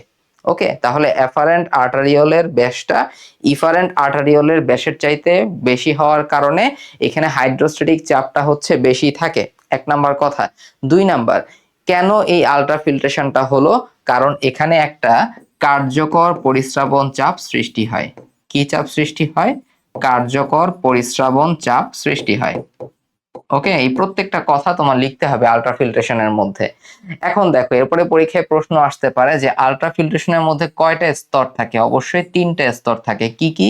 1 নাম্বার হচ্ছে গ্লোমেরুলাস, ঠিক আছে? একটা হচ্ছে গ্লোমেরুলাসের যে ক্যাপিলারি, ক্যাপিলারিতে থাকে এন্ডোথেলিয়াম। গ্লোমেরুলাসের যে ক্যাপিলারি, সেই ক্যাপিলারির এন্ডোথেলিয়াম। তারপরে থাকবে হচ্ছে বেজমেন্ট মেমব্রেন। গ্লোমেরুলাসের থাকে কি কি?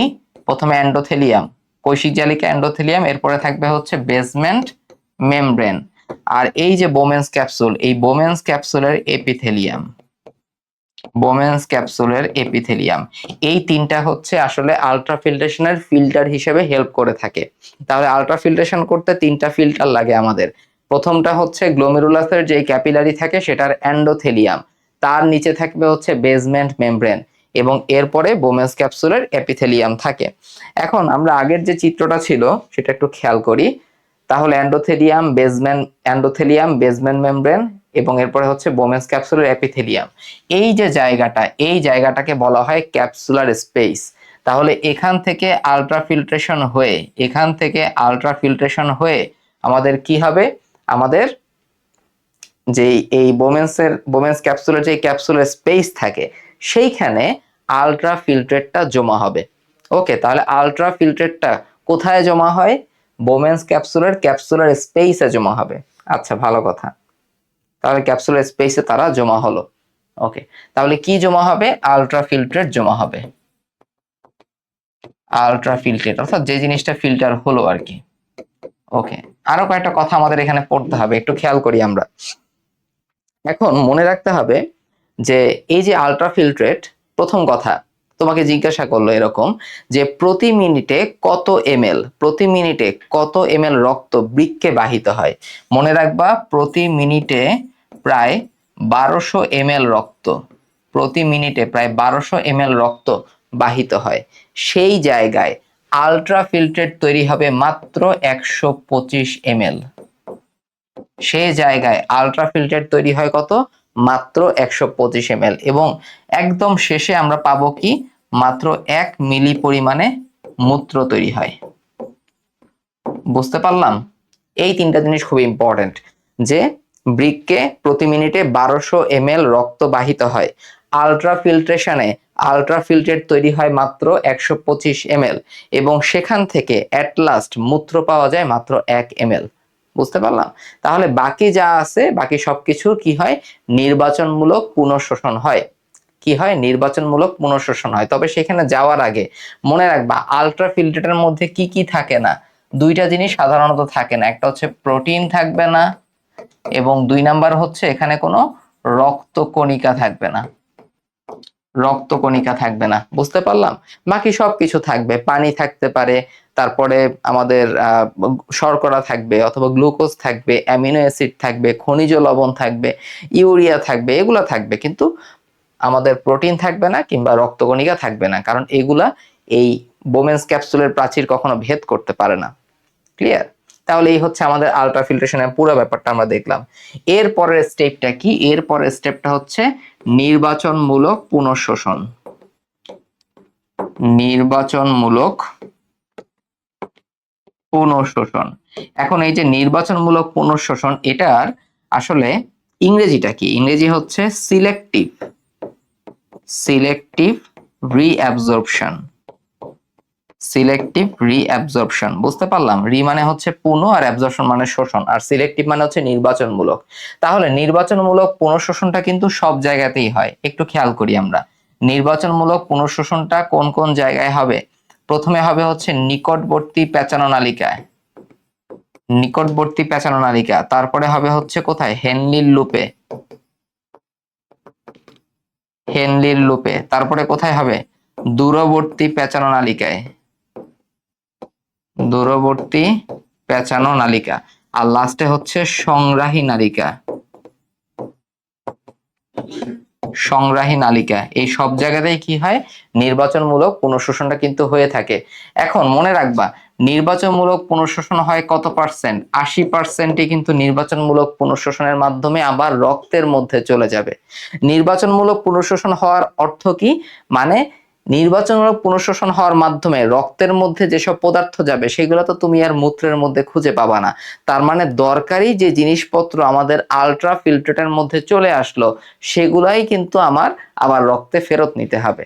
ওকে, এখন মনে রাখতে হবে, পরীক্ষায় একটা প্রশ্ন আসে যে নিকটবর্তী, রাখতে হবে যে নিকটবর্তী পেঁচানো নালিকায় কত পার্সেন্ট নির্বাচনমূলক পুনঃশোষণ হয়? মনে রাখবো হচ্ছে 60%। তাহলে দুই ধরনের প্রশ্ন আসতে পারে। যদি বলা হয় যে কত পার্সেন্ট নির্বাচনমূলক পুনঃশোষণ হয়, 80%, কিন্তু নিকটবর্তী পেঁচানো নালিকায় এর মধ্যে কত পার্সেন্ট হয়, তাহলে বলতে হবে 60%। ওকে, তো নিকটবর্তী পেঁচানো নালিকায় প্রত্যেকটার মধ্যে কিন্তু আলাদা আলাদা জিনিসপত্র পুনঃশোষণ হচ্ছে। ওকে, এখন এখানে আমাদের কয়েকটা জিনিস খেয়াল রাখতে হয়। সবসময় মনে রাখবা, নিকটবর্তী পেঁচানো নালিকা এবং সংগ্রাহ নালী, এই দুইটা থেকে দুইটা অ্যাটিপিক্যাল জিনিস পুনঃশোষিত হয়। একটা হচ্ছে ইউরিয়া, যেটা কিন্তু রক্তে যাওয়ার কথা না, তাও কিছু পরিমাণে ইউরিয়া এই নিকটবর্তী পেঁচানো নালিকা এবং সংগ্রাহী নালী দিয়ে আমাদের রক্তের ভেতরে চলে আসে। তাহলে প্রথমে ইউরিয়ার কথাটা মাথায় রাখবা, কিন্তু লেখার শুরুতে ইউরিয়া তুমি লিখবা না অবশ্যই। এবার পরীক্ষায় প্রশ্ন আসবে সবচেয়ে বেশি পরিমাণে পানি পুনঃশোষিত হয় কোথায়? মনে রাখবো নিকটবর্তী পেঁচানো নালিকায়। ওকে, তারপরে দেখো, সকল ধরনের খাদ্যদ্রব্য, সকল ধরনের খাদ্যদ্রব্য নিকটবর্তী পেঁচানো নালিকায় পুনঃশোষিত হয়। যেমন কি কি আছে? প্রথমে হবে হচ্ছে গ্লুকোজ, 2 নম্বরে হবে অ্যামিনো অ্যাসিড, 3 নম্বরে হবে হচ্ছে ভিটামিন, তারপরে হরমোন, তারপরে তুমি কিছু খনিজ লবণ এই নিকটবর্তী পেঁচানো নালিকা দিয়ে পুনঃশোষিত হবে। তাহলে বললাম গ্লুকোজ, অ্যামিনো অ্যাসিড, ভিটামিন আর সাথে হচ্ছে হরমোন, এগুলো কিন্তু নিকটবর্তী পেঁচানো নালিকায় পুনঃশোষিত হয়। তারপর কিছু খনিজ লবণ। ওকে, তারপরে দেখো হেনলির লুপ, তারপর হচ্ছে দূরবর্তী পেঁচানো নালিকাতে মোটামুটি সেম অলমোস্ট। যেমন এখানেও তোমার সোডিয়াম, তারপরে হচ্ছে কিছু পটাশিয়াম, কিছু ক্যালসিয়াম, কিছু ম্যাগনেসিয়াম। ওকে, এই জিনিসগুলো হচ্ছে পুনঃশোষিত হবে। আর সংগ্রাহী নালীতে সবচেয়ে বেশি পরিমাণে কি পুনঃশোষিত হয়? সংগ্রাহী নালীতে সবচেয়ে বেশি পরিমাণে পুনঃশোষিত হবে পানি। এর পাশাপাশি তো বললাম যে ইউরিয়াও কিন্তু পুনঃশোষিত হয়, আবার টুকটাক ক্যালসিয়াম, ম্যাগনেসিয়াম এসব খনিজ লবণও কিন্তু পুনঃশোষিত হয় এখানে। তো এভাবে তুমি রাফলি জিনিসটা লিখলেই ফুল নাম্বার পাওয়া, প্রবলেম নাই। এবার এখান থেকে একটা ব্যাপার খেয়াল রাখো, এটা এমসিকিউর জন্য ইম্পর্টেন্ট, যে এডিএইচ হরমোন অথবা অ্যান্টি ডাইইউরেটিক হরমোন, এডিএইচ হরমোন অথবা অ্যান্টি ডাইউরেটিক হরমোন, এই এডিএইচ হরমোনের কিন্তু আরেকটা নাম হচ্ছে ভেসোপ্রেসিন হরমোন। ভেসো মানে হচ্ছে রক্তনালী, আর প্রেসিং মানে হচ্ছে এটাকে প্রেসার দেয়া।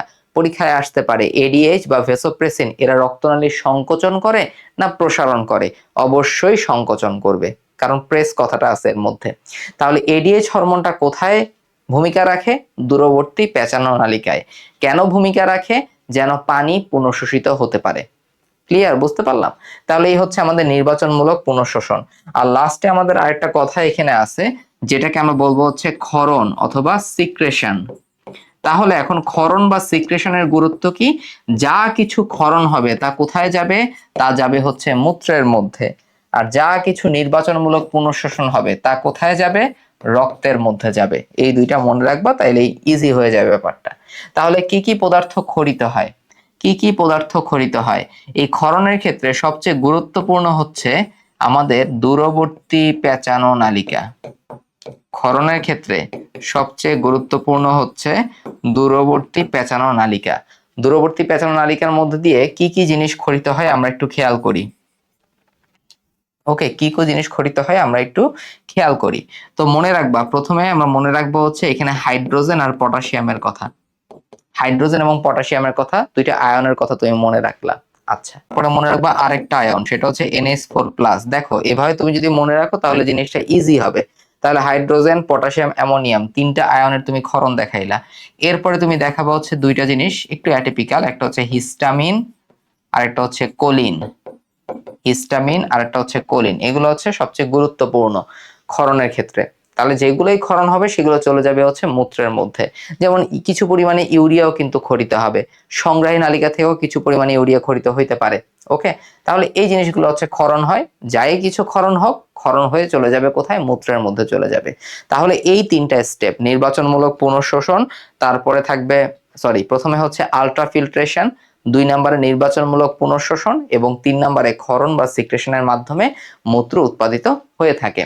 ওকে, যে বৃক্ক কিভাবে পানি সাম্যতা রক্ষা করে থাকে, তো এই পানি সাম্যতা রক্ষা করাটা অনেকটা আমরা বলতে পারি যে অসমো রেগুলেশনের সাথে রিলেটেড। এখন আমি একটা ফ্লো চার্ট দেখাবো, এই ফ্লো চার্টটা তোমার পরীক্ষার খাতায় আঁকতে পারো, কিংবা ফ্লো চার্টে আমি যেভাবে বলবো সেটা তুমি পরীক্ষার খাতায় লিখতে পারো, তাহলে তুমি ইনশাল্লাহ ফুল মার্কস পাবা। তাহলে একটু খেয়াল করো, আমাদের ঘটনাটা শুরু হবে কোথায়? ঘটনাটা শুরু হবে হচ্ছে পানি শূন্যতা থেকে। ধরো তোমার শরীরে ডিহাইড্রেশন হলো। পানি শূন্যতাটা কেন হলো? পানি শূন্যতাটা বিভিন্ন কারণে হতে পারে। ধরো তোমার ডায়রিয়া অনেক বেশি হচ্ছে, তোমার বমি অনেক বেশি হচ্ছে, কিংবা তোমার শরীর থেকে অনেক বেশি রক্তক্ষরণ হচ্ছে। তাহলে পানি শূন্যতা হওয়া বা তোমার রক্তক্ষরণ হওয়া, যার কারণে তোমার ব্লাড প্রেশারও কিন্তু কমে গেছে। তো তোমার যখন ব্লাড প্রেশার কমে গেল, তখন তোমার কি হলো? তোমার হচ্ছে বিপি মানে হচ্ছে ব্লাড প্রেশার কমে গেল। এবং আরেকটা ঘটনা এখানে হলো, সেটা হচ্ছে তোমার রক্তের অসমোলারিটি বেড়ে গেল। তোমার রক্তের অসমোলারিটি বেড়ে গেল। এখন রক্তের অসমোলারিটি বেড়ে গেল, এটাকে সহজভাবে আমরা বলতে পারি যে রক্তটা অনেক বেশি ঘন হয়ে গেছে। কারণ রক্ত থেকে পানির পরিমাণটা কমে যাওয়া মানে রক্তটা ঘন হয়ে যাওয়া। তাহলে রক্তের অসমোলারিটি যদি বেড়ে যায়, তাহলে এই সিগন্যালটা কোথায় যাবে? এই সিগন্যালটা যায় হচ্ছে হাইপোথ্যালামাস থেকে। এই সিগন্যাল যায় হচ্ছে হাইপোথ্যালামাস, আমাদের ব্রেইনে অথবা মস্তিষ্কের একটা অংশ হচ্ছে হাইপোথ্যালামাস। এই হাইপোথ্যালামাস থেকে একটা হরমোন তৈরি হয়, যেটাকে বলা হয় এডিএইচ হরমোন অথবা অ্যান্টি ডাইইউরেটিক হরমোন। এখন আমি একটু সামনে যাওয়ার আগে এই হরমোনটার নামটা একটু বিশ্লেষণ করি। এন্টি মানে হচ্ছে এটা করতে দিবে না। কি করতে দিবে না? ডাইউরেটিক মানে হচ্ছে ডাইইউরেসিস। এখন ডাইইউরেসিস কথার মানে কি? বেশি পরিমাণে পানি শরীর থেকে বের হয়ে যাওয়া। তার মানে হরমোনের কাজ কি? শরীর থেকে বেশি পরিমাণে পানি বের হতে দিবে না। আমার তো এখন এটাই দরকার, কারণ আমার তো পানি শূন্যতা হয়েছে, তাই না? তো পানিটাকে বডির মধ্যে এখন ধরে রাখতে হবে। আচ্ছা, তাহলে এডিএইচ হরমোনেরই আরেকটা নাম হচ্ছে ভেসোপ্রেসিন হরমোন। এখন দেখো, ভেসো কথার মানে হচ্ছে ভেসেল অথবা রক্তনালিকা, আর প্রেস কথার মানে হচ্ছে চাপ দেওয়া অথবা সংকোচন ঘটানো। তাহলে মনে রাখবা যে ভেসোপ্রেসিন হরমোন ডিরেক্টলি তারা রক্তনালীর সংকোচন ঘটায়। ডিরেক্টলি তারা কি করতে পারে? ডিরেক্টলি তারা রক্তনালীর সংকোচন ঘটায়, এবং রক্তনালীর সংকোচন ঘটানোর মাধ্যমে তারা ব্লাড প্রেশারটা কিছুটা বাড়াইতে পারে। এবার দেখো, এই যে আমাদের অ্যান্টি ডাইউরেটিক হরমোন আছে, এই অ্যান্টি ডাইউরেটিক হরমোন হাইপোথ্যালামাস থেকে নিউরো সিক্রেশনের মাধ্যমে, প্রত্যেকটা কথা খেয়াল করো, সিক্রেশন মানে হচ্ছে ক্ষরণ হওয়া। নিউরো সিক্রেশনের মাধ্যমে তারা কোথায় যায়? তারা যায় হচ্ছে পশ্চাৎ পিটুইটারিতে জমা হয়। আমরা জানি যে পিটুইটারিকে বলা হয় কিন্তু মাস্টার গ্ল্যান্ড বলা হয়। এই পিটুইটারি অংশ কিন্তু দুইটা, একটা সম্মুখ পিটুইটারি আর একটা হচ্ছে পশ্চাৎ পিটুইটারি। তাহলে পরীক্ষায় যদি আসে যে এডিএইচ হরমোনটা তৈরি হয় কোথায়? হাইপোথ্যালামাসে। হাইপোথ্যালামাস থেকে কিভাবে তারা পশ্চাৎ পিটুইটারিতে জমা হয়? নিউরো সিক্রেশনের মাধ্যমে। তাহলে এডিএইচ হরমোন তৈরি হয় কোথায়? হাইপোথ্যালামাসে। এডিএইচ হরমোনটা জমা থাকে কোথায়? তখন অ্যান্সার হবে পশ্চাৎ পিটুইটারিতে। তো পশ্চাৎ পিটুইটারি থেকে এই এডিএইচ হরমোনটা ডিরেক্টলি কোথায় কাজ করে জানো? কাজ করে দুইটা জায়গায়, নেফ্রনের দূরবর্তী পেঁচানো নালিকা এবং সংগ্রাহক নালিকাতে কাজ করে তারা। কাজ করে। এখন কি কাজ করে? দূরবর্তী পেঁচানো নালিকা এবং সংগ্রাহক নালিকাতে পানির পুনঃশোষণ এরা বাড়িয়ে দেয়। এডিএইচ হরমোনের মেইন কাজ হচ্ছে দূরবর্তী পেঁচানো নালিকা এবং সংগ্রাহক নালিকাতে পানির পুনঃশোষণ বাড়ানো। এখন পানির পুনঃশোষণ যদি বেড়ে যায়, তাহলে পানিটা কোথায় যাবে? পানিটা রক্তে চলে যাবে। পানিটা কই চলে যাবে? পানিটা রক্তে চলে যাবে। পানিটা তো মূত্রের মাধ্যমে তখন বের হয়ে যাবে না। আমরা একটু আগে দেখছি যে নির্বাচনমূলক পুনঃশোষণ কথার মানেই হচ্ছে রক্তের মধ্যে একটা জিনিস ফেরত যাওয়া, সেটা আমি আর মূত্রে খুঁজে পাবো না। আর ক্ষরণ কথাটার মানে হচ্ছে মূত্র হয়ে সেটা শরীর থেকে বের হয়ে যাবে। বুঝতে পারলাম? এই দুইটা কনসেপ্ট মাথার মধ্যে অল টাইম ক্লিয়ার রাখবা, বর্জ্য নিষ্কাশন চ্যাপ্টারটা খুব ইজি হয়ে যাবে তোমার জন্য। তাহলে যখনই পানির পুনঃশোষণ হয়ে গেল, তাহলে পানিটা আমার রক্তে ফেরত আসলো অথবা আমার বডিতে থেকে গেল, সেটা মূত্র দিয়ে চলে যেতে পারলো না। যখনই এটা হবে তখন কি হয়, তখন হচ্ছে আমার ব্লাড প্রেশারও বাড়বে, রক্তচাপও বাড়বে, কিংবা পানি শূন্যতাটাও প্রতিরোধ করতে পারবো। তো বৃক্ষ কিন্তু এভাবেই পানি সমতা রক্ষা করে থাকে। এটা একদম ফ্লোচার্ট সহকারে প্রত্যেকটা ওয়ার্ড বাই ওয়ার্ড তোমরা একটু প্র্যাকটিস করবা, তাহলে দেখবা ইজি। লাস্ট প্রশ্ন আমাদের, হিমোডায়ালাইসিস এবং পেরিটোনিয়াল ডায়ালাইসিসের মধ্যে পার্থক্য কি? তাহলে একটা হচ্ছে হিমোডায়ালাইসিস এবং আরেকটা হচ্ছে পেরিটোনিয়াল ডায়ালাইসিস। তো আমরা একটা জিনিস খেয়াল করি, আমাদের বৃক্কের কাজ কি? আমাদের বৃক্কের কাজ হচ্ছে শরীর থেকে বর্জ্য পদার্থটাকে বের করে দেয়া, তাই না? তো এখন বৃক্ক যদি কাজ করতে না পারে, বৃক্ক যদি বিকল হয়ে যায়, তাহলে আমরা ডায়ালাইসিসের মাধ্যমে এই বর্জ্য পদার্থ আমাদের বডি থেকে বের করতে হবে আমাদের। তো এই ডায়ালাইসিসকে আমরা দুই ভাগে ভাগ করতে পারি, হিমোডায়ালাইসিস আর পেরিটোনিয়াল ডায়ালাইসিস। তো খেয়াল করো দুইটার মধ্যে পার্থক্য কি। হিমোডায়ালাইসিসের মধ্যে, হিমো কথার মানে হচ্ছে রক্ত, তো হিমোডায়ালাইসিসে কি করা হয়, আমার দেহ থেকে রক্তটা বডির বাইরে বের করা হবে। খেয়াল করো, আমার দেহ থেকে রক্তটা বডির বাইরে বের করা হবে। বডির বাইরে বের করে একটা কৃত্রিম কিডনি বা কৃত্রিম বৃক্ক, যেটা আসলে একটা মেশিন, সেই মেশিনের মধ্যে রক্তটা যাবে, সেই মেশিনের মধ্যে রক্তটা ফিল্টার হবে, বর্জ্য পদার্থগুলো বের হয়ে যাবে, তারপরে ওই পরিশোধিত রক্ত আবার আমার দেহের মধ্যে প্রবেশ করানো হবে। বুঝতে পারলাম? তাহলে হিমোডায়ালাইসিসে কি হইলো, আমাদের একটা কৃত্রিম বৃক্ক অথবা আমার একটা মেশিন লাগবে, আমার দেহ থেকে রক্তটা বের করে সেই মেশিনের মধ্যে যাবে, সেই মেশিন থেকে রক্তটা ফিল্টার্ড হয়ে পরিশুদ্ধ হয়ে আবার আমার দেহের মধ্যে প্রবেশ করবে। অন্যদিকে পেরিটোনিয়াল ডায়ালাইসিসের ক্ষেত্রে আমাদের ফিল্টার হিসেবে আমরা নিজেদের দেহের পেরিটোনিয়ামটাকে ব্যবহার করে থাকি, পেরিটোনিয়াল ঝিল্লিটাকে ব্যবহার করে থাকি।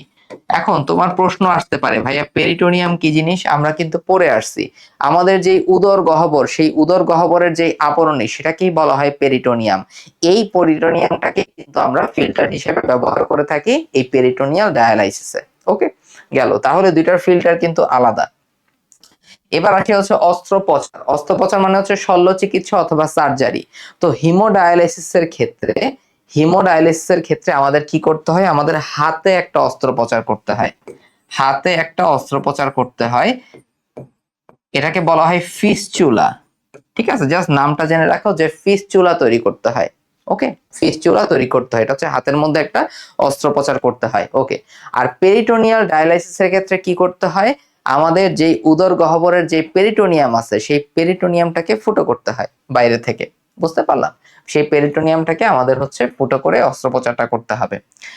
এবার আসি স্থান কোথায়। হিমোডায়ালিসিসটা সাধারণত এটা হাসপাতালে করতে হয়, আর অন্যদিকে আমাদের যে পেরিটোনিয়াল ডায়ালিসিসের ক্ষেত্রে এটা কিন্তু নিজ বাসাতে বা গৃহতেই কিন্তু এটা করা যেতে পারে, নিজ বাসাতেই করা যেতে পারে।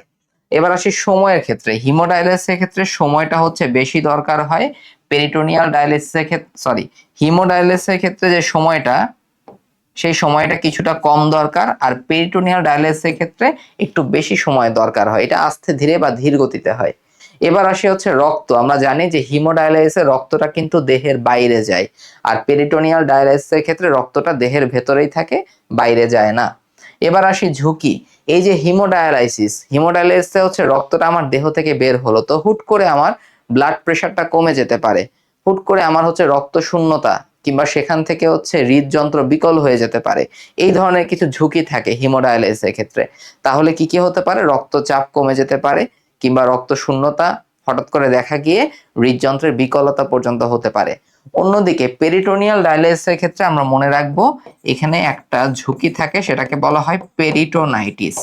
পেরিটোনাইটিস কথার মানে কি, পেরিটোনিয়ামের যে আবরণ থাকে সেই আবরণের মধ্যে ইনফ্ল্যামেশন হওয়া বা প্রদাহ হওয়া। ওকে, এটা হচ্ছে পেরিটোনাইটিস। আমরা জানি আইটিস মানেই হচ্ছে ইনফ্ল্যামেশন বা প্রদাহ। এবার আসি গতিশীলতা। যে ব্যক্তির হিমোডায়ালাইসিস করা হয়, যে হাসপাতালে গিয়ে হিমোডায়ালাইসিস করে, সে কিন্তু গতিশীল থাকতে পারে না, তার একটা বেডে শুয়ে থাকতে হয়, কিন্তু পেরিটোনিয়াল ডায়ালাইসিস করার সময় রোগী কিছুটা হাঁটাচলা করতে পারে। ওকে, তো এই হচ্ছে আমাদের হিমোডায়ালাইসিস এবং পেরিটোনিয়াল ডায়ালাইসিসের মধ্যে পার্থক্য। সর্বোচ্চ কঠিন হলে এখান থেকে এইটুক প্রশ্নটা দিতে পারে, এবং মোটামুটি দেখা যাবে ইনশাআল্লাহ যে এর মধ্যেই তোমার সিকিউ টপিকগুলো কমন চলে আসবে। তো বাকিটা আল্লাহ ভরসা, ভালো করে পড়াশোনা করতে থাকো। ক্লাসটা কেমন লাগবে কমেন্ট সেকশনে জানাও, বন্ধুদের সাথে শেয়ার করে দিও প্লিজ। ওকে, তাহলে ভালো থাকো সবাই, আল্লাহ হাফেজ, আসসালামু আলাইকুম।